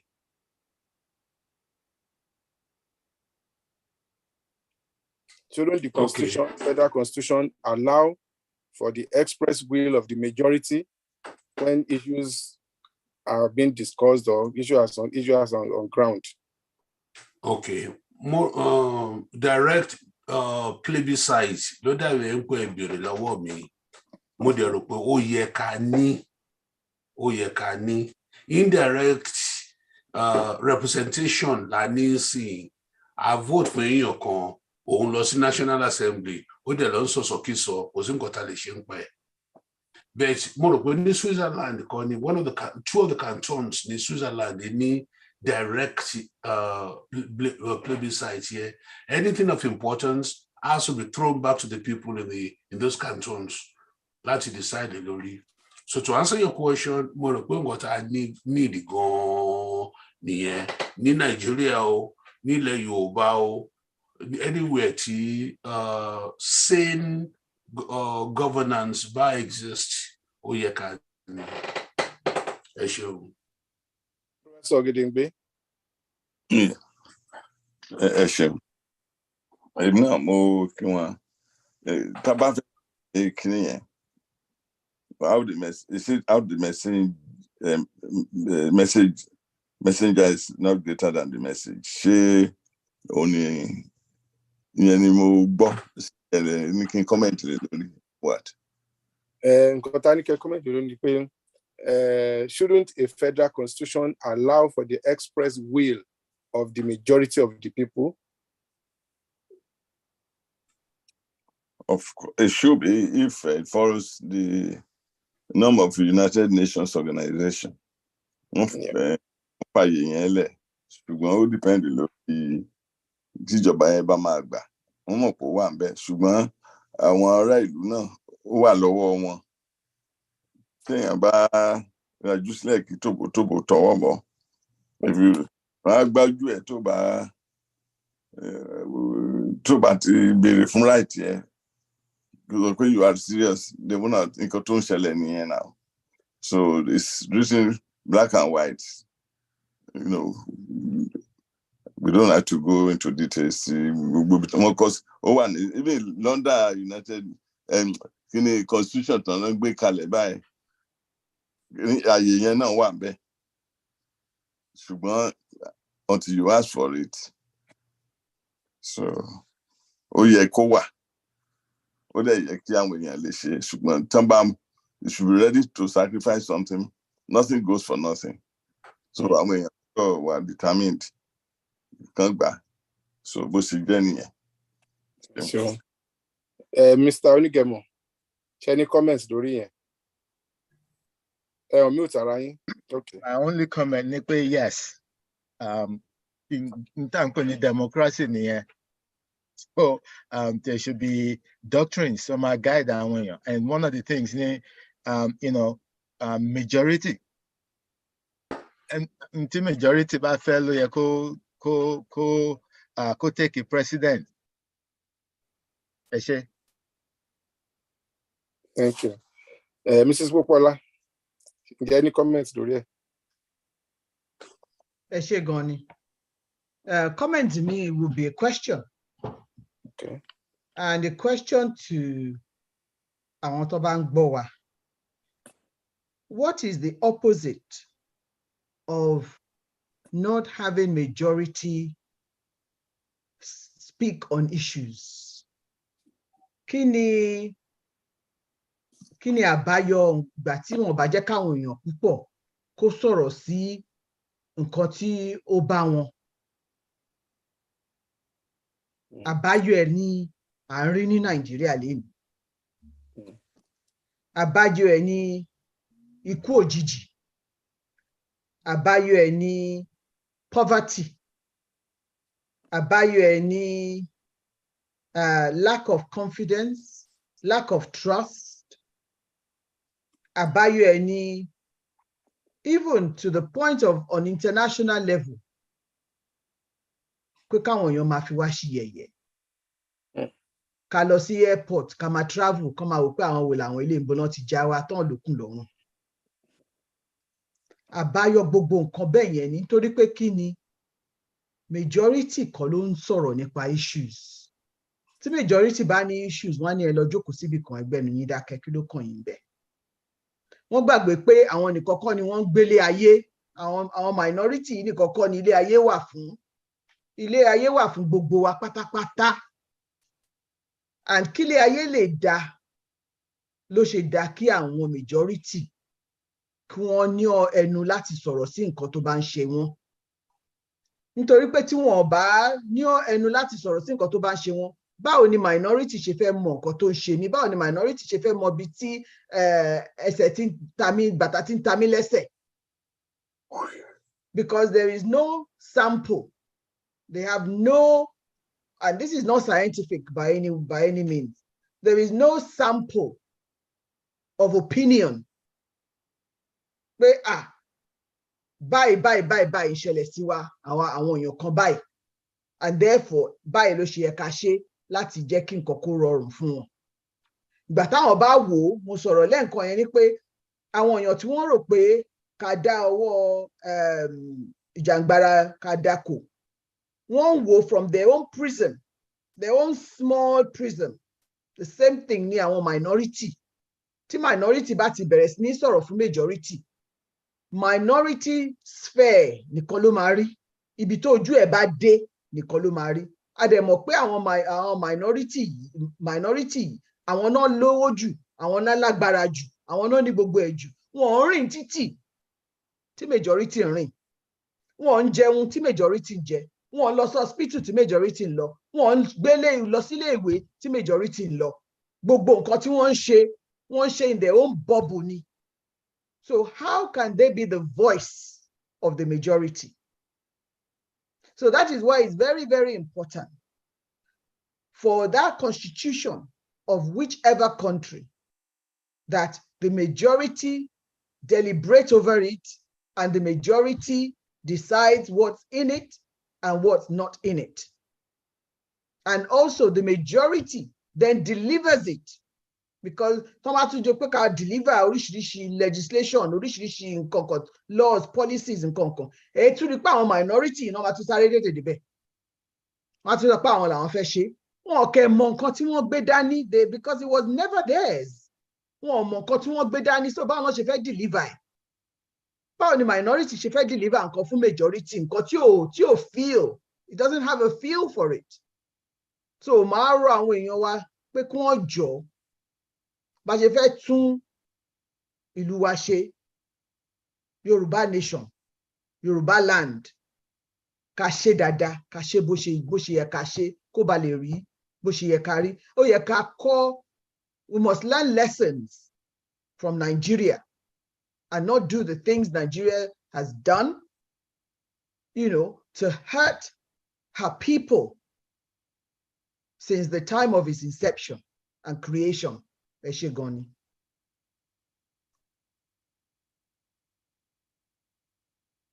You're muted. Prof, mo ní ǹjẹ́ ní kan tó fẹ́ sọ sí ọ̀rọ̀ yẹn. Kìíní ó wà nínú àṣà ìṣesí Yorùbá. Ní ọ̀pọ̀ gìrìgìrì ẹsẹ̀ ní yẹ̀nà. Ọmọdé gbọ́n, àgbà gbọ́n, ọmọdé níṣẹ́, àgbà níṣẹ́, collective effort ní gbogbo nǹkan tá à ń wí yìí. Bí wọ́n lè kọ́ ọba ti dá, wọ́n ní gbé. Ẹ tó bá kẹ̀rẹ̀ náà máa gbé sẹ́yìn kùlé nítorí náà ẹnìkan oníkálukú ló máa ta gìrì tó máa ta jí. The answer is within us. It's not without. Ẹ ṣeun. Thank you. Dr. Ifule, last question mo fẹ́ béèrè. Ẹ jọ̀ọ́ kẹ́ tó béèrè last question yẹn. Okay. Ẹ jẹ́ kí n sáré make an addition to the last question tí mo answer. Okay. And after that kẹ́ béèrè question yẹn. Okay. Ṣé rí a gbọ́dọ̀ ní historical perspective of what had happened in Nigeria. Tá a bá ní, ó máa ṣòro fún wa láti ní full understanding. A gbọ́dọ̀ share it or share them pẹ̀lú àwọn èèyàn wa as much as possible. Ẹ wo 1803 Fúlàní pa Yunfa, wọ́n gba Gobiri àti Sokoto. 1804 wọ́n jí Kano gbà through treachery, kàn máa parọ́ fún àwọn èèyàn títí wọ́n gba gbogbo Hausa land. 1903, that's 100 years later, ìgbà tó ń start. Ìgbà tí Lugard tó confront wọn ní as a British subject, tó confront wọn, ó ní pé 65% of all Hausa males were slaves, SLAVE, ní Fulani, Hausa land to become Fulani land. Báwo ni Fulani ti rule the vast expanse of Hausa land? Pẹ̀lú oligarchy, Oligarchy no. Government of a few who are 100% Fulanis over the vast majority of the people. Ìgbà tó wá gba ìjọba 1960 tí Gẹ̀ẹ́sì gbéjọba lé wọn lọ́wọ́, oligarchy yẹn náà ṣì ń lò. We have to, unless we understand that, oligarchy yẹn náà ṣì ń lò títí di ọ̀la. Government of the few, for the people, and not for the people. From 1960 to TDC, you will never find a poor Fulani man. I mean, Fungoton Shefun ilete me do me, but I'm not really bitter all that much. What the opportunity ni what they take it. Taba share pẹ̀lú àwọn èèyàn wa pé nǹkan tó cause gbogbo nǹkan tá a rí Nàìjíríà lẹ́ni nìyẹn. Then bóyá a lè bẹ̀rẹ̀ sí iye wọn. Oh, Yoruba only. Yoruba, you can't depend on Yorubas. Yoruba, one of the most advanced nation in Africa, can be dependent on. You can depend on Yorubas. 1959, which is only a cat at Masomi by me. 1959, the Minister of Education of Agriculture took about £1,000 bribe. Kino Shefun. They gave him hours to resign or he's going to be kicked out. That's who we are. And it's you, by Jenny, me, that's who we were. That's who we are. See, some of us had to grow Nigeria a long time ago.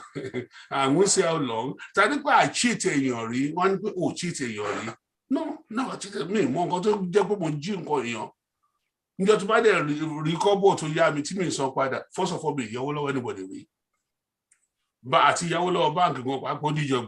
What team by save? I'm not going to use it. Baba Jebu. So one way Nigerians are crooked. Any one Nigerians are crooked though. Okay, but then we call Nigeria 1971. I don't know it. I didn't know it. What let me Jaboni Itatinubu. Between race course, Itatinubu, what let me Jabo. No, Itatinubu going towards CMS. No. Osha Jabombi Konsha. Mo rìn lọ towards Martini Agogo tó wà lórí Martin Street ní mo kàn gbọ́ ẹsẹ̀ kan tó ń sáré tẹ̀lé mi mo gbà tí mo wá wò ẹ̀yìn ó náwó ọ̀gá your wallet you don't drop nǹkan tí èkó tẹ̀mí wọ̀n nìyẹn o ní ìpẹ́rẹ́ parọ́ fún mi. That's in Lagos. I know and I hope I will still also know. Àwọn ọmọ àtọ̀hún rìn wá náà bá gbogbo culture wa jẹ́ pẹ̀lú irọ́ pẹ̀lú lack of respect àti gbogbo nǹkan tó ń ṣe. So going back to àwọn tó bá ìlú wa jẹ́ oligarchic process ló bá ìlú wa jẹ́ at a political level, at the national level. So kí n tó ń pè ní contemporary democracy tó ní pé ó ní representative ó dẹ̀ ní direct one ìyẹn gan ló pè wá jù. I just wanted to add that. Yes, sir. Ìbéèrè tí máa béèrè tó jẹ́ last question ká tó close ni ǹjẹ́ tí a bá sọ pé a gbọ́dọ̀ ṣe referendum ṣé ọ̀rọ̀ yẹn kò bófin mu ni àbí ó wà immoral ni? Is it illegal or immoral to say that we must have referendum the way people in advanced societies do? First of all, I just start with the second question here. It's not immoral. On the contrary, it is very moral. It's very moral, it's very modern, it's very much Nkoti Yoruba ethos. I didn't think we've been allowed to develop from 1960, TTDC. Those are the type of things in Yoruba land. Agbedo ni representative democracy. The opportunity, the clause, láti referendum. Yeah. There's something going on in the National Assembly. To be hot. I want our people to be able to demand for a referendum. Go tell and debate the National Assembly, bring it down directly to the people and let people have a referendum or about it. Ìyẹn gbọ́dọ̀ wà nílẹ̀ tiwa. Ẹ ṣeun olótùú. Okay. Mrs. Popola, and what is your parting shot on that? Parting shot meaning pé a láti fún àwọn èèyàn ní opportunity for their voices to be heard. Because, like I said, tí minority bá ń sọ̀rọ̀ fún majority, ó dàbẹ̀ ni pé wọ́n ṣe wọ́n gẹ́gẹ́ bí ẹni pé wọ́n ń ṣèyàn. Àkọ́ máa tì yín lọ síwájú, gọ̀ṣúgọ̀ṣù kẹ̀dẹ̀ máa tẹ̀lé wa, regardless of what you might think, which the last time it was done, it was called slavery. Right? It was called slavery. So if we do not do referendum, that's exactly the same connotation for me, connotation to Manini. And that is why I say it's not immoral and it is not illegal either. Just because àwọn èèyàn kan refuse láti fi certain things nínú Constitution 1999 Nigeria purposely does not make it illegal. And it can be amended, as it has been amended several times even before. It can equally be amended, be binned actually, because there's force majeure on it at the moment. It should be binned and rewritten, even whilst we're waiting to leave that contraption, as people call it. So referendum is the thing that gives the people the voice, their voices to be heard, the voice to speak up and share their views and share their opinions about what the question is, because it's all about what question you put to people when you're asking for referendum. The question must be very clear, very succinct, and is a yes or no matter. Do you or do you not want X, Y, Z? And therefore, people would say yes or no, whichever way they fancy. Having learned the reasons behind the questions and the reasons for the question being asked and what the outcome, what the consequences of the outcome would be if they decide to go either way. What are the consequences? So for me, short answer is it's certainly not illegal and it's certainly not immoral. Eshegoni. Thank you, ma. Torí àsìkò wa, mo máa pe Sister Yemisi. Okay, ẹ ṣé o ẹ̀yin bàbá wa àti màmá wa, ẹ kú ohùn látàárọ̀. Ẹ ṣeun gan ni. It was a lovely meeting. The chat was good. Ẹ̀yin tẹ̀dẹ̀ ń gbọ́ wa náà, ẹ ṣé o, etí tẹ́ fi ń gbọ́ wa ò ní di o. Ojú tẹ̀dẹ̀ fi ń wò wá kò ní fọ́. Nǹkan tó kàn sí ni pé kí a pè Barrister Ọlátáyọ̀ Ògèdèǹgbé láti ṣe vote of thanks, láti dúpẹ́ lọ́wọ́ gbogbo yín, ẹ̀yin tẹ́ fún wa lówó, ẹ̀yin tẹ́ fún wa nímọ̀ràn, ẹ̀yin panelist wa àti ẹ̀yin tẹ́ béèrè question náà, gbogbo yín lẹ ṣé o. Olúwa pín gbogbo wa lérè iṣẹ́ ọwọ́ wa o. Barrister Ògèdèǹgbé. Thank you very much, Sister Yemisi. Ẹ ṣé, ẹ kú àtúntòrun, ẹ kú àtàárọ̀. What can I say? Yoruba ní ọpẹ́ olóore. Dáadáa tán ni.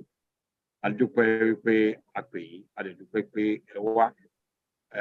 My mother of blessed memory would say, Oníyan ṣeun, ọlọ́bẹ̀ ṣeun, èmi náà kú àìbínú. The Yoruba Nation Global Directorate appreciate every one of you here.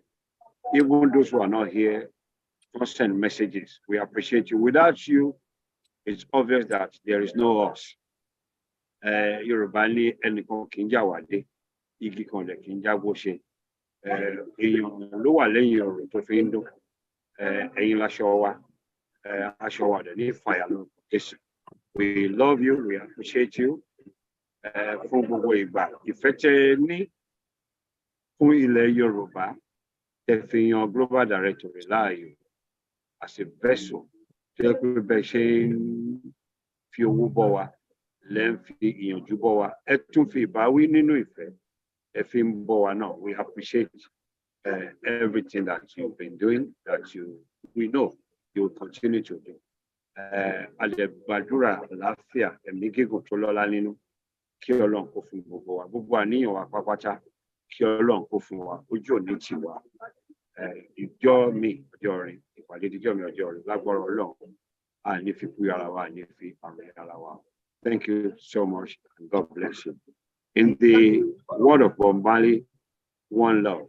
And in the word of the Nigerian musician who did One Love, brought us together and will continue to guide us and blend us together in the mighty name of the late one. Thank you very much. Next thing, to kàn national items by Barrister Odumosu. Anthem of the newly formed Ududuwa Nation.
zero bali pade. Akele ba shi to yekuka. Shi polu wala ta tankolo la. Odile shi shuru ka. Shi poto lori mi. Shi fadu boye mi. Odile ogoye mi la ta ta shi kuti. She put me away.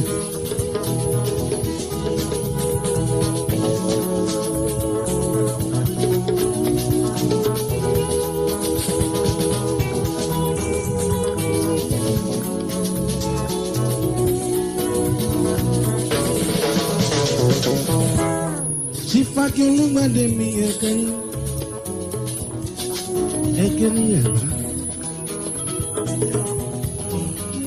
Akilo olúgbàdé mi dákun ọmọ olóhùn òdòdó mi. Kábíyèsí ọba kábíyèsí ọba kábíyèsí ọba ọba ní ìpẹ̀lẹ́ ọba.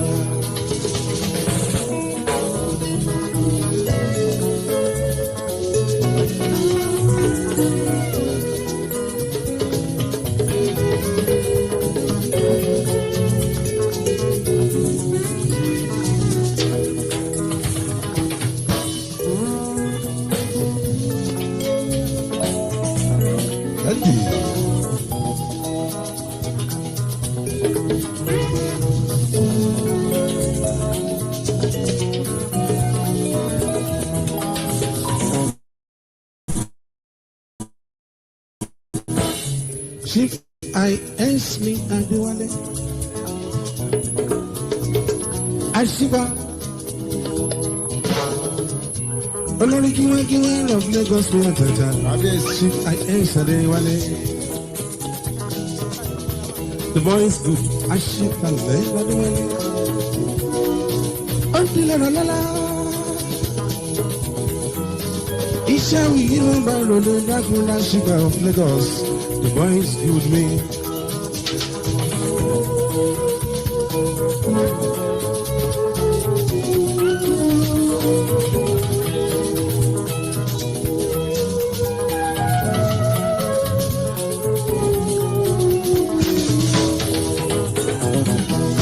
Chief Salano Mafalaya, Chairman Island Club. Chief Mọ́ládé Rọ́kọ́yà Thomas mi, Mọ́ládé Rọ́kọ́yà, aṣojú ọba of Lagos mi.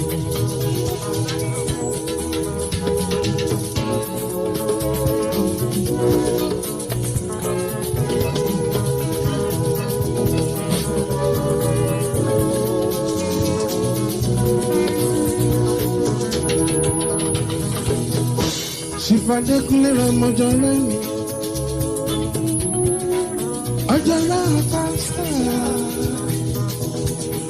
Ọ̀túnba of Lagos mi, Lisa ilé ìfẹ́ ṣìfọ́jọ́ náà mi. Ọkọ̀ ṣìfọ́jú ràn lágbé Erelu. Ọdúnlé ọjọ́rá. Adékúnlé lọ́jọ́ náà lápasẹ̀ mi dákun. Ọmọ olórí ọba of Lagos mi. Adékúnlé Adékúnlé ṣìfọ́jọ́ náà pàṣẹ mi. Àwọn bàrọ̀ ní olúkúṣe mi. Hello. Àwọn ọba ṣíjúra dé tuntun. Àwọn ọba ṣíjúra dé. Ọdún lérò lóye mi o. Adékúnlé Rọmọjọra.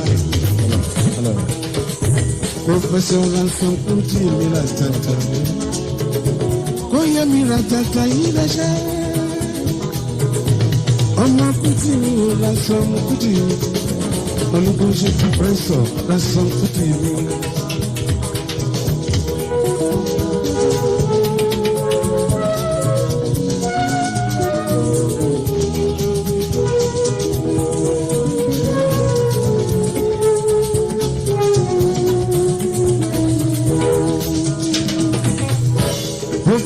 ransom kuti mi. Olúkọ̀yà mi ò lọ́lọ́lọ́. Ẹ̀gbọ́n mi lẹ́nu lè ṣàbí mi lọ́dún ṣùgbọ́n Dr. Ransom Kuti mi professor.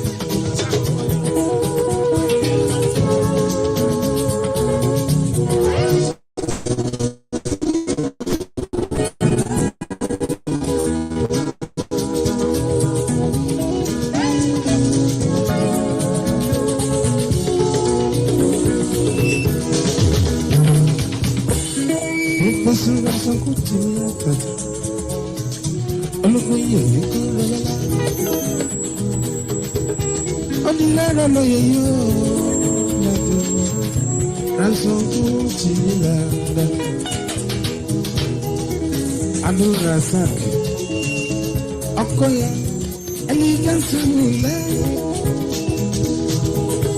Elegance you know shelo marakoya. Adura saki marakoya.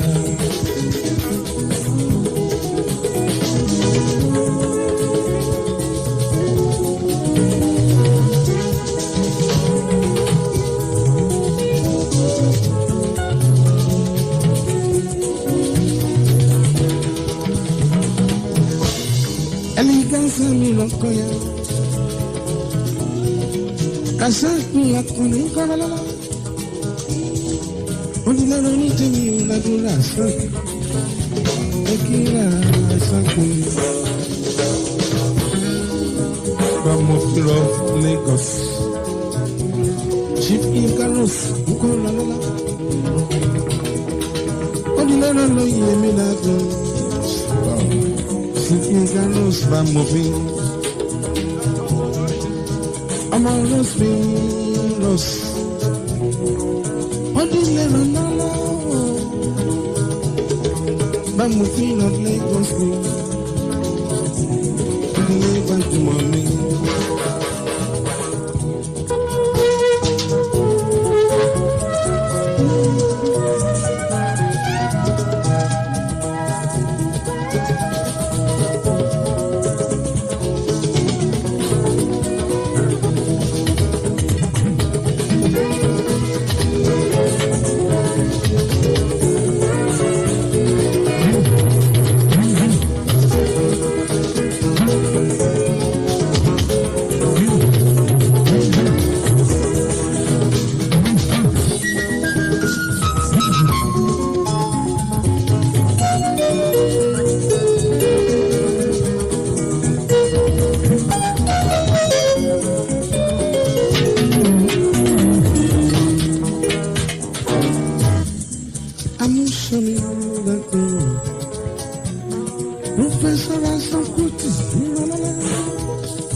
Odile la la la. Odile gwedu mo si fa muso. Oma muso mi la la. Justice and liberty. Toto mo tu ba kiba mi se. Justice and liberty. Toto mo tu ba kiba mi se. Oye con camina tu nueva. Odile la la la. Si fenu que mi no mola que si. Omo rula si karoluwo. Si vamos a mi atata. Odile la muso. Just Benson me. Just Benson.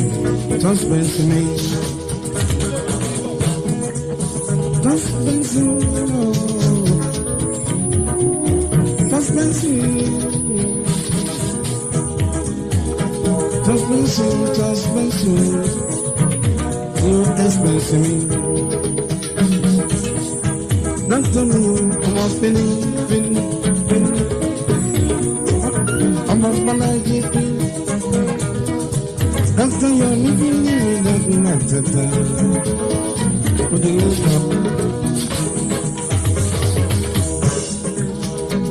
Mati Kami. Open the la la la.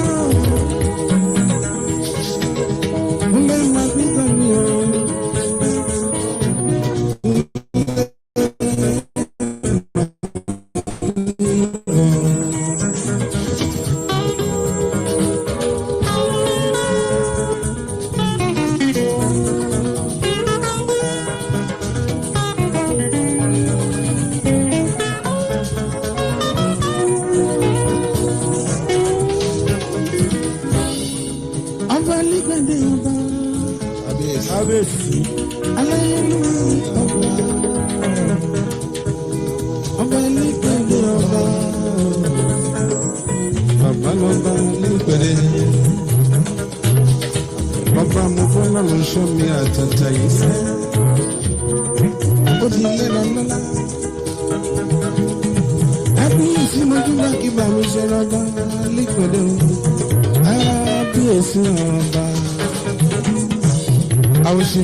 Ati Prince Kaidena de Ramabani.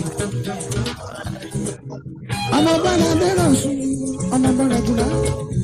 Kaidena de Ramala. Kaidena de Rasu, and de Rasu. Kaidena de Rasu. Ali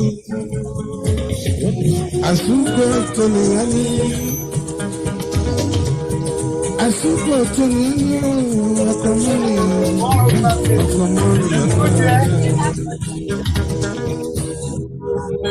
Asuko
of Lagos.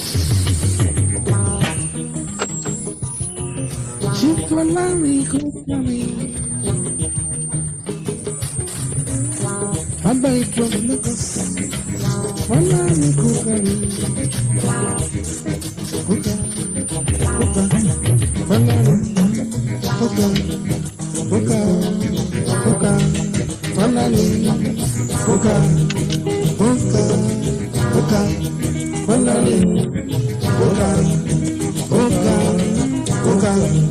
Walari.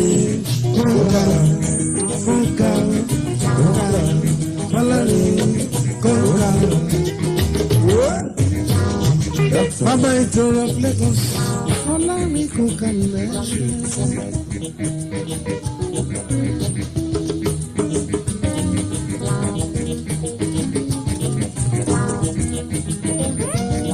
Ìbàdékúnlé Rọmọjọra, Ọjọ́ra rẹ̀ pàṣẹ mi. Dr. Majagodo mi ra tata lọ́lọ́lá. Olóyè Majagodo mi ra tata ńkọ́. Majagodo mi lọ́kọ̀. Majagodo mi lọ́kọ̀.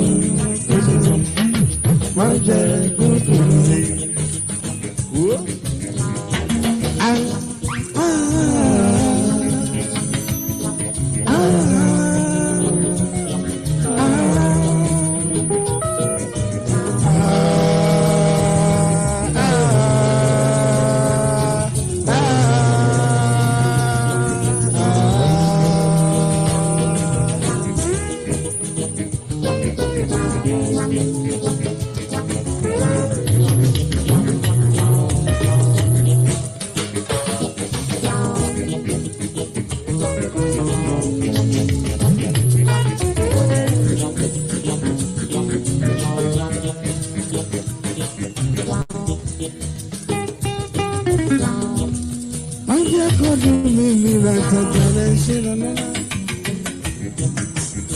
Alájà mi lọ tẹ́tẹ́. Ọmọ Májàgodo. Mojo yín Májàgodo mi. Mojo.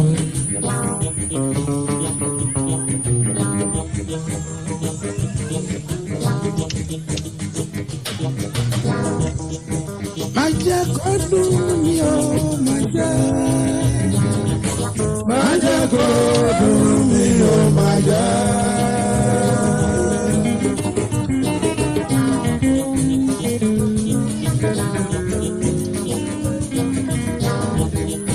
Májàgodo mi o, Májà.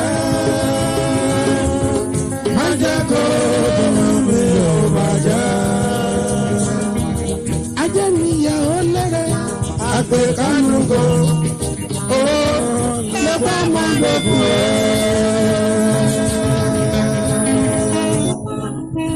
Túbọ̀ lọ́nu wa, àwọn ọ̀pàdé bá láyọ̀. Mo jẹ́ àwọn ọ̀pàdé bá láyọ̀. Àmàmà, àwọn ọ̀pàdé bá láyọ̀. Mo jẹ́ Májàgodo mi ratata.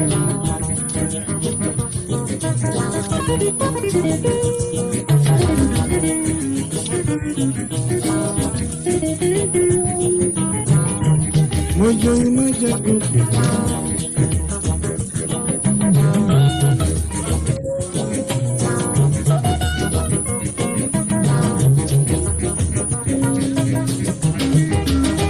Ẹni ní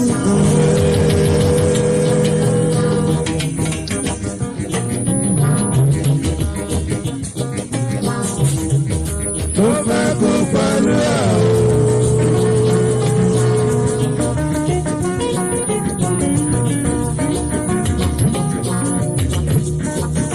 Ọwọ́ ẹni tó ti sọnù ká.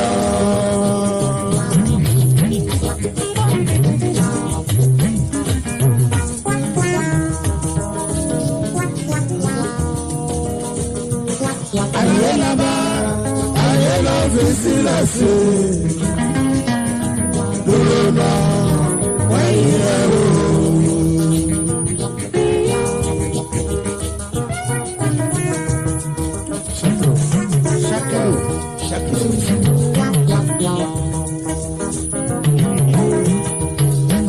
Agbẹjọ́rò bá mi.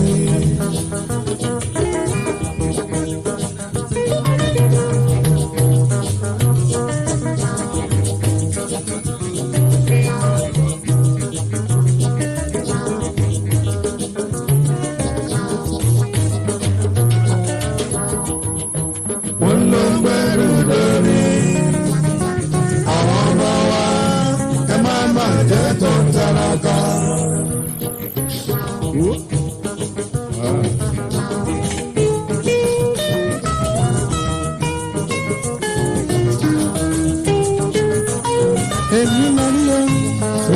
sẹ́ni tó mọ̀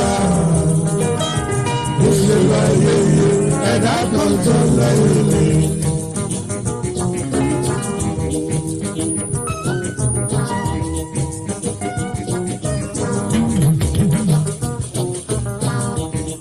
Kápáná pọ̀ kálẹ̀ rí.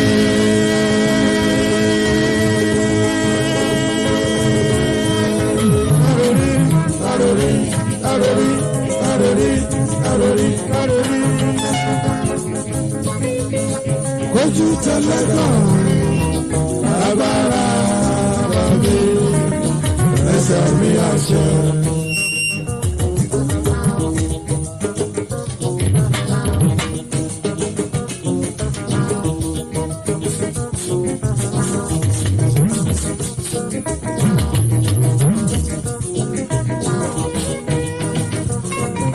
Ọtún ẹgbàá má jẹ́ kó dùn mí mú ẹ̀tẹ̀ẹ̀tẹ̀ lọ́lọ́lá.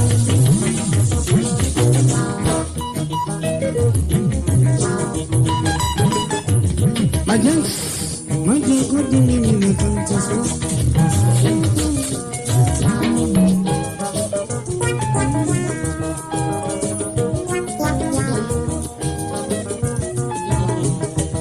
Sandat mi la tẹ̀tẹ̀ sandat ayari.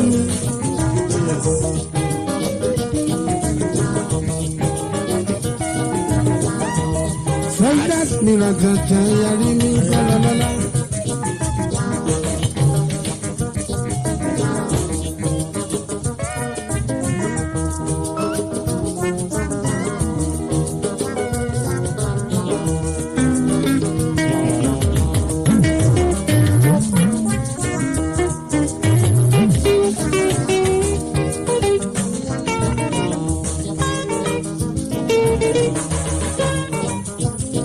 Èmi la ní o máa fẹ́ràn tó mọ̀ wá. Ìṣèlú ayẹyẹ ẹ̀dá kan tó lẹ́yìn mi.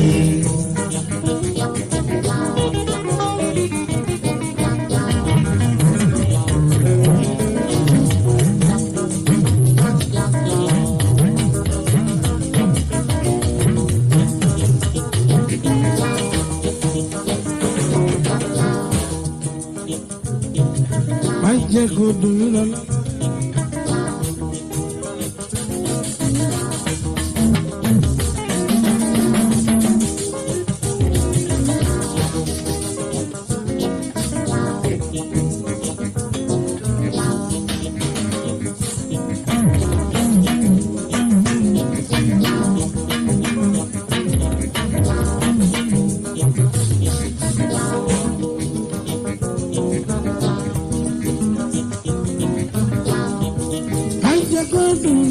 Má jẹ́ kó dùn mí wọ́n bá lóde.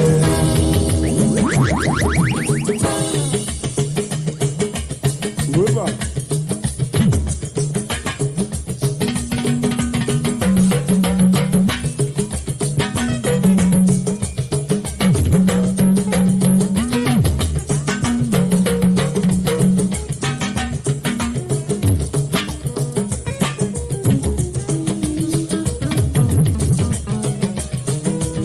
Má jẹ́ kó dùn mí mo bá lóde.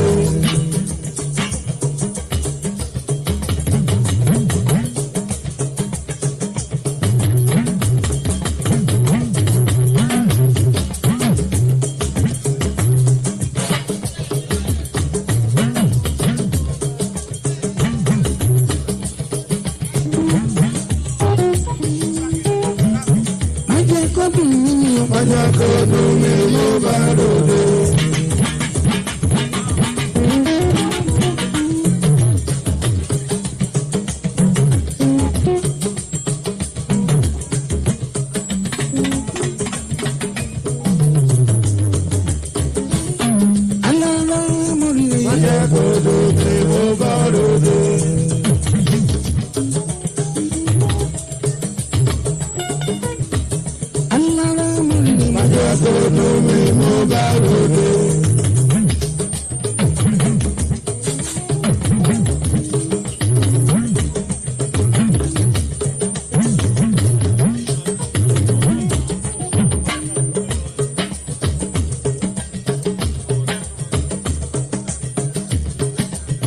Pépà.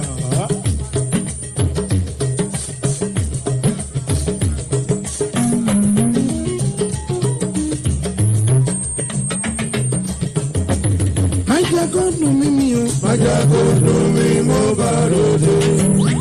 Alára mo rí. Májà kó dùn mí mo bá ròde. Alára mo rí. Májà kó dùn mí mo bá ròde. Dókítà májà kó dùn mí. Májà kó dùn mí mo bá ròde. Alára mo rí. Májà kó dùn mí mo bá ròde.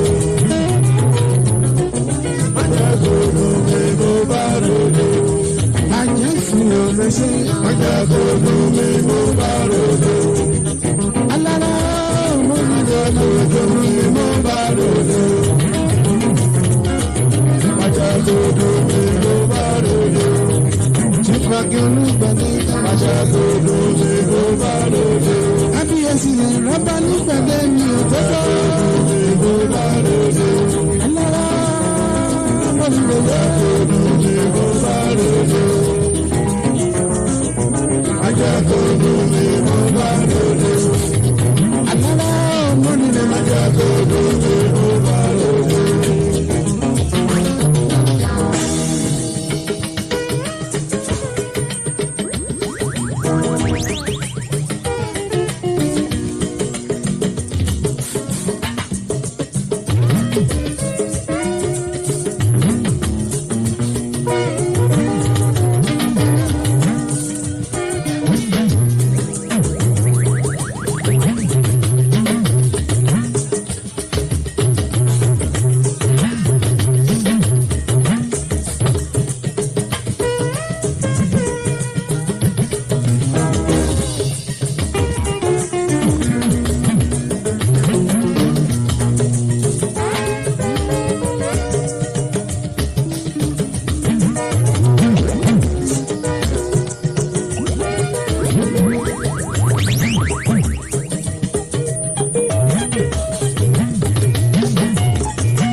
Jáde lọ lórí Ẹlẹ́dùmarè.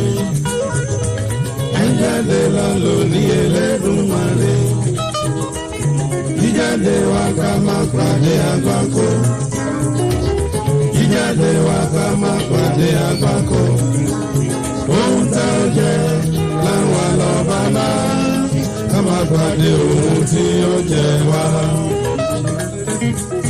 Ohun tá ó jẹ láwọn lọ bàbá. Ká má pàdé ohun tí ó jẹ wá.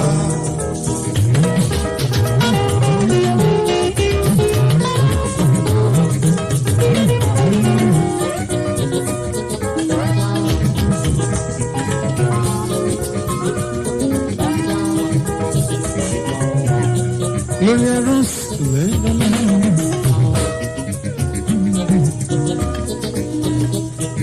ẹni Ọlọ́run là ló lè káyé já.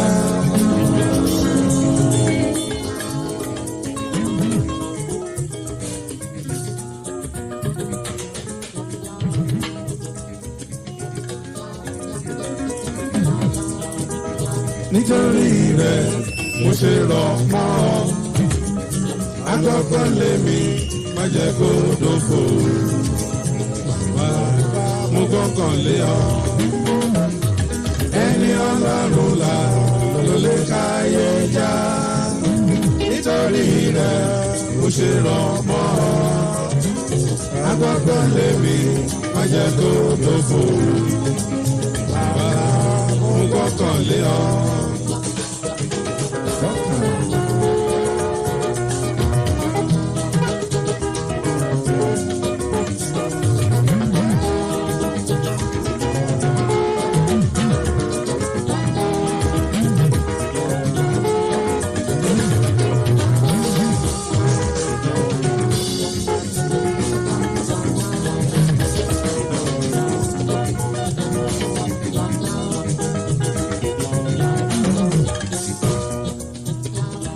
Tí bá jẹ́ kọ́dùn mi ní ratata ọ̀tún ẹ̀gbá.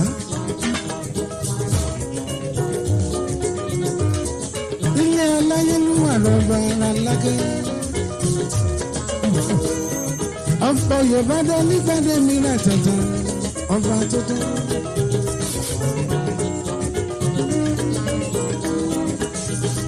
Ṣìkọ́yè kọ́ka mi ratata àgbẹ̀mọ̀ rẹ̀ bá.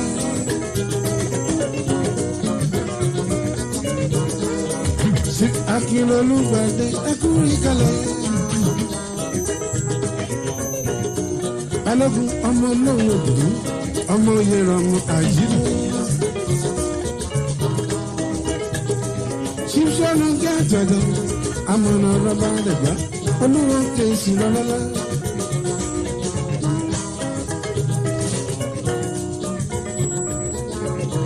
Ṣífà mú sọmi ràtàtà lọ́lọ́lá. CIS Adéwálé Rọ́ṣọ́.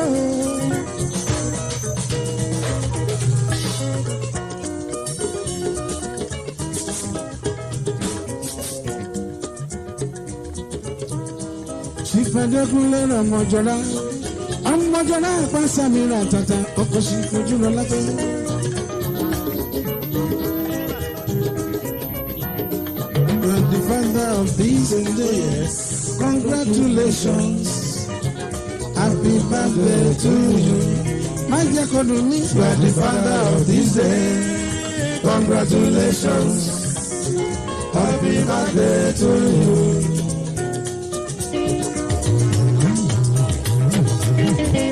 Si my dear Kodumi mi ratata, ọdún ẹ̀gbá ratata lọ́sẹ̀.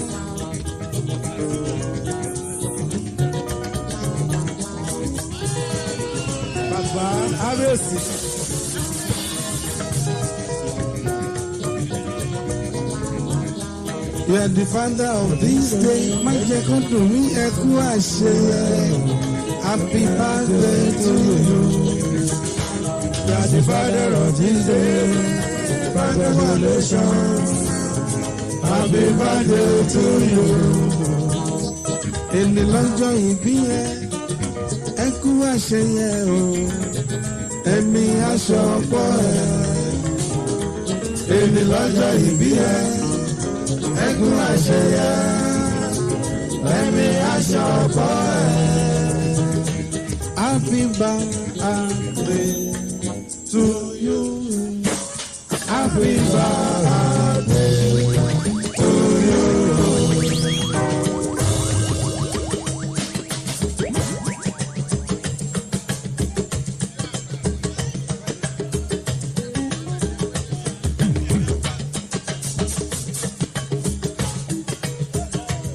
Si má jẹ́ kó dùn mí mi ratata, má jẹ́ mi ratata lọ́lọ́lá.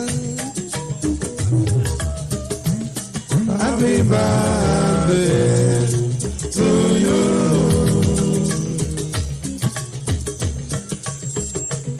Àwọn pòfẹ́sọ̀ Olúkóyè Rasan Kuti mi ratata yìí lọ́lọ́lá. Happy birthday to you. Kasina mi ratata. Eki kasina mi ratata yìí lọ́lọ́lá. Happy birthday. to you. Ṣìfàdékúnlé ọjọ́lá, ṣìfọ̀jọ́lá náà pàṣẹ mi àjàjà ọkọ̀ ṣí ojú lọ́lá pé Ọ̀túnba of Lagos lọ́lọ́lá.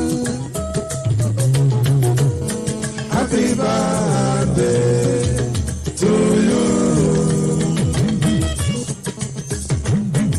Ṣìpọ́nládé lọ́kọ́ yàtọ̀ mọ́ sí àjàjà ọkọ̀ rọ́lí mi làjàjà.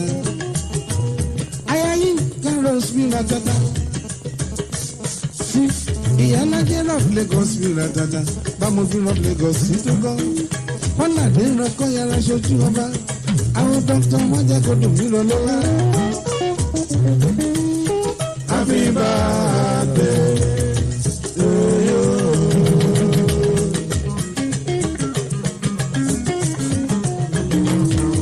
Dr. Majakodu Mimi Ratata.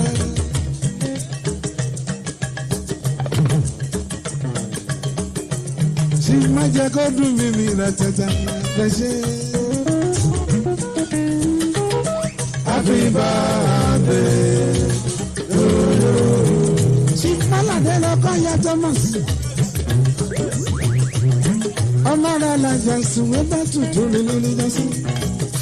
Aṣojú wọn bá rọ Lagos sí. Ọkọ̀ ní Mọ́sẹ̀dẹ̀ mi ràtàtà ń kọ́rọ̀ sí. Happy birthday to you. Chief Adékúnlé Rajà lára pàṣẹ mi àjàjà. Ọ̀túnba of Lagos. Isa ilé ìfẹ́ mi ra tata. Ọmọ máa jẹ kọ́dùn mi ra tata yìí lọ́ṣẹ́. Happy birthday to you. Samdat mi ra tata ayari mi. Samdat mi ra tata. Bíbí àtàtà lọ́lọ́lá. Samdat mi ò rí mi kọ́. Happy birthday to you.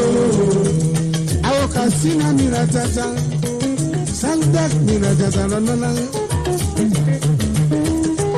Ọmọọba kìíní ń kọ́ lọ́lọ́lá.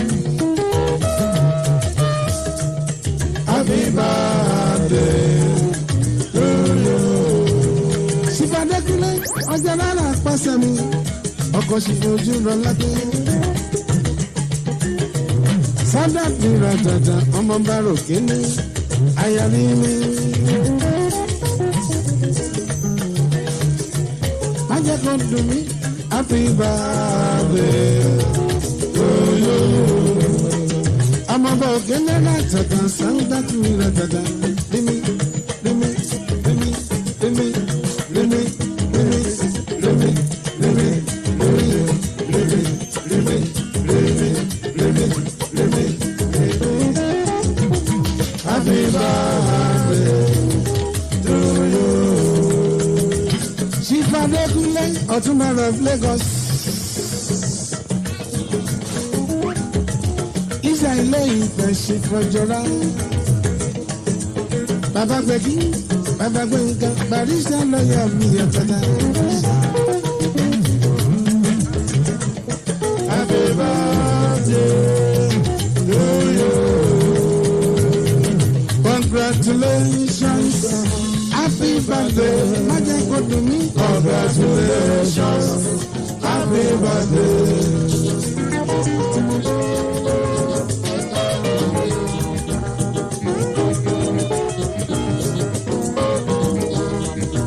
Yes, congratulations, happy birthday. Congratulations, happy birthday. You count your blessings, you thank your God. Congratulations, happy birthday.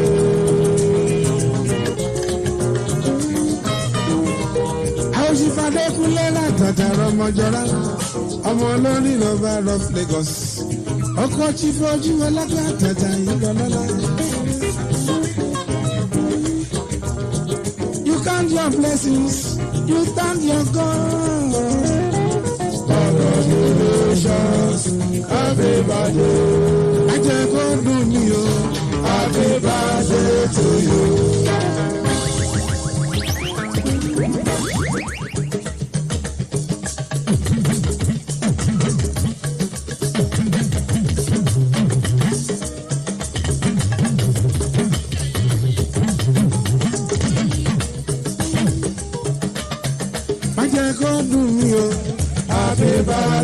to you.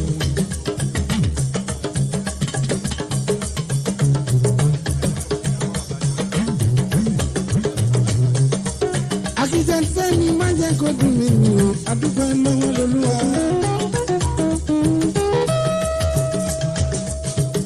Happy birthday to you.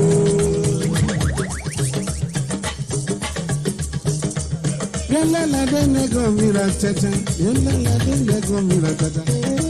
La de nego mi obi Ọlọ́run ṣe la dúpẹ́. Happy birthday to you. Chief Alhaji Gani mira tata.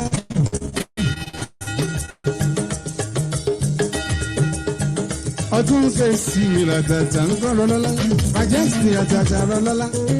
Chief Gani. Amúṣọ́mìlà tàtà yíra lọ́lá o. Amúṣọ́mìlà tàtà kàní òmìnira lọ́lá ń kọ́. Happy birthday to you. Má jẹ́ kó dùn mí o. Happy birthday to you. Má jẹ́ kó dùn mí ní dàgbò. Happy birthday to you. Akíntẹ́ Fẹ́mi lọ́mọ má jẹ́ kó dùn mí. Happy birthday to you. Má jẹ́ kó dùn mí o. Happy birthday to you. Ọmọ má jẹ́ kó dùn mí ní. Happy birthday to you. Sẹ́ńdọ̀t nílẹ̀ àyà nínú Ramadan. Happy birthday to you. Má jẹ́ kó dùn mí o. Happy birthday to you. Happy birthday to you, Papa. Happy birthday to you. Happy birthday to you.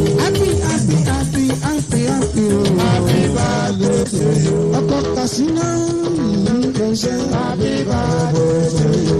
Ọkọ Kasina ló ṣe. Happy birthday to you. Ọkọ Kasina ló ṣe. Happy birthday to you. Ọkọ Kasina ló ṣe. Happy birthday to you. Àmọ́ máa ń jẹ́ kó dùn mí o. Happy birthday to you. Happy birthday to you. Sanders Mila Tata, our Kasina. Happy birthday to you. Our Kasina, I am a Jacob. Happy birthday to you. Sanders Mila, I am in your Kasina. Happy birthday to you. Happy birthday to you. Happy birthday to you. I was on that to you, Kasina. Happy birthday to you. Happy birthday. A ní lórí òkè òun pẹ̀tẹ́lẹ̀. Ibẹ̀ la gbé bíbí sí o. Ibẹ̀ la gbé tẹ́mi dàgbà o. Ilẹ̀ òmìnira.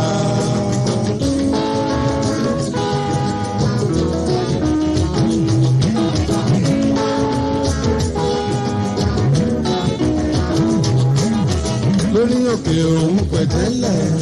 Ibẹ̀ la gbé bíbí sí o. Ibẹ̀ la gbé tẹ́mi dàgbà o. Ilẹ̀ òmìnira. A ní máyọ̀ lórí Olúmọ.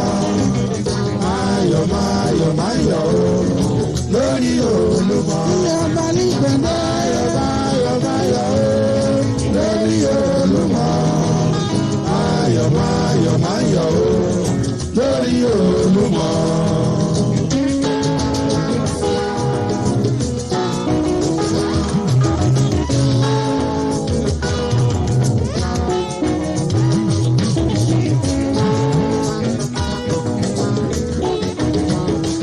Torí pé Abẹ́òkúta ìlú Ẹ̀gbá kú onígbàgbé rẹ̀ kú ọgbẹ́ ẹlẹ́kì ọmọ mi ní ìlú Odò Ọya. Èmi ò bá Abẹ́òkúta ṣògo wọ́n dúró lórí Olúmọ. Máyọ̀ lórúkọ Ẹ̀gbá o, èmi ọmọ níṣà. Ọba nípẹ̀lẹ́ máyọ̀ lórí Olúmọ. A ní máyọ̀ lórí Olúmọ. Olúkọ́yè máyọ̀ lórí Olúmọ. Máyọ̀ lórí Olúmọ.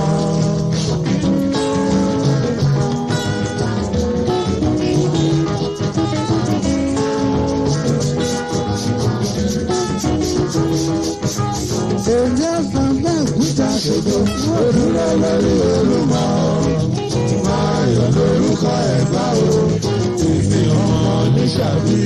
A ní máyọ̀ máyọ̀ máyọ̀ lórí Olúmọ. Máyọ̀ máyọ̀ máyọ̀ lórí Olúmọ. Ilé bàbá ní gbẹ̀dẹ̀. Máyọ̀ máyọ̀ lórí Olúmọ. Máyọ̀ máyọ̀ máyọ̀ lórí Olúmọ. Ọba nígbàdé mi rẹ̀ jẹjẹ rọ̀bà mo fọ́ lọ́rùn ṣọ́. Ọba tó torí èmi fún. Kábíyèsí láwùjọ ọba ọ̀tọ̀ ní ti bàbá ṣe. Láwùjọ ọba ọ̀gá lè lé kọ́lé ọba tiwa. Láwùjọ ọba ọ̀tọ̀ ní ti bàbá. Láwùjọ ọba ọ̀gá lè lé kọ́lé ọba. Ṣì má jẹ́ kó dùn mí mi ratata. Má jẹ́ mi ratata lọ́nà. Ọ̀tún ẹ̀gbọ́n mi ratata yìí lọ ṣe. Má jẹ́ kó dùn mí. Moses mi ratata lọ́nà. Má jẹ́ kó dùn mí lọ́nà. Ọkọ̀ Katsina náà wọ Saudat láyàrí mi. Ayàrí mi lọ́mọ bá òkè ní. Ẹ̀gbá ń dára láyé olùgbẹ̀dẹ̀ ọba. Ẹ̀gbá ń dára láyé olùgbẹ̀dẹ̀ ọba.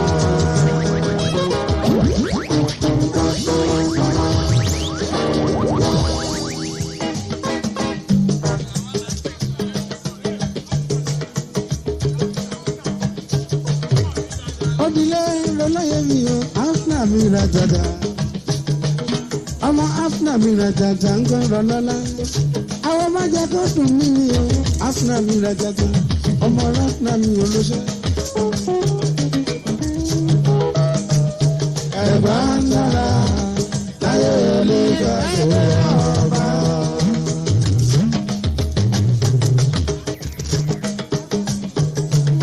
Afna mi ra dada. Àná máa ń jẹ kó dùn mí mi o, Afna mi ò lọ lọ́la ń kọ́. Ẹ̀gbá dára láyé olùgbàdé ọba. Ọkọ lúkú mi rà tàtà ń kọ́, lúkú mi rà tàtà.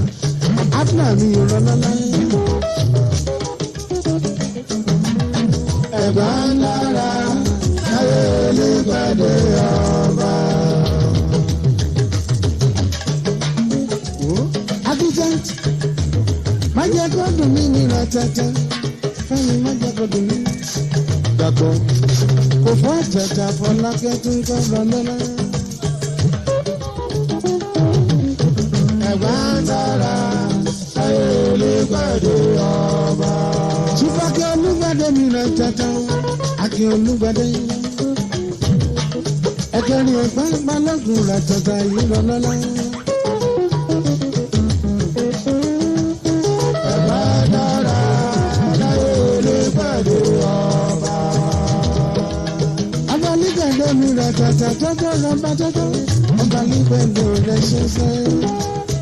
Ẹ̀gbá dára láyé olùgbàdé ọba.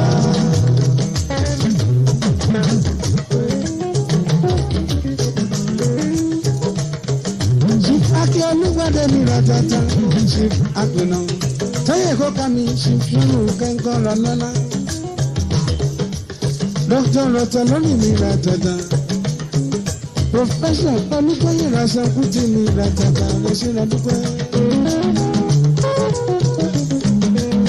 Ẹ̀gbá yára láyé olùgbàdé ọba. Aláàjì Gani mi ratata. Amúṣọ́ mi o. Amúṣọ́ ratata. Májọ́ kó dùn mi ratata. Ó dilé ọlọ́lá.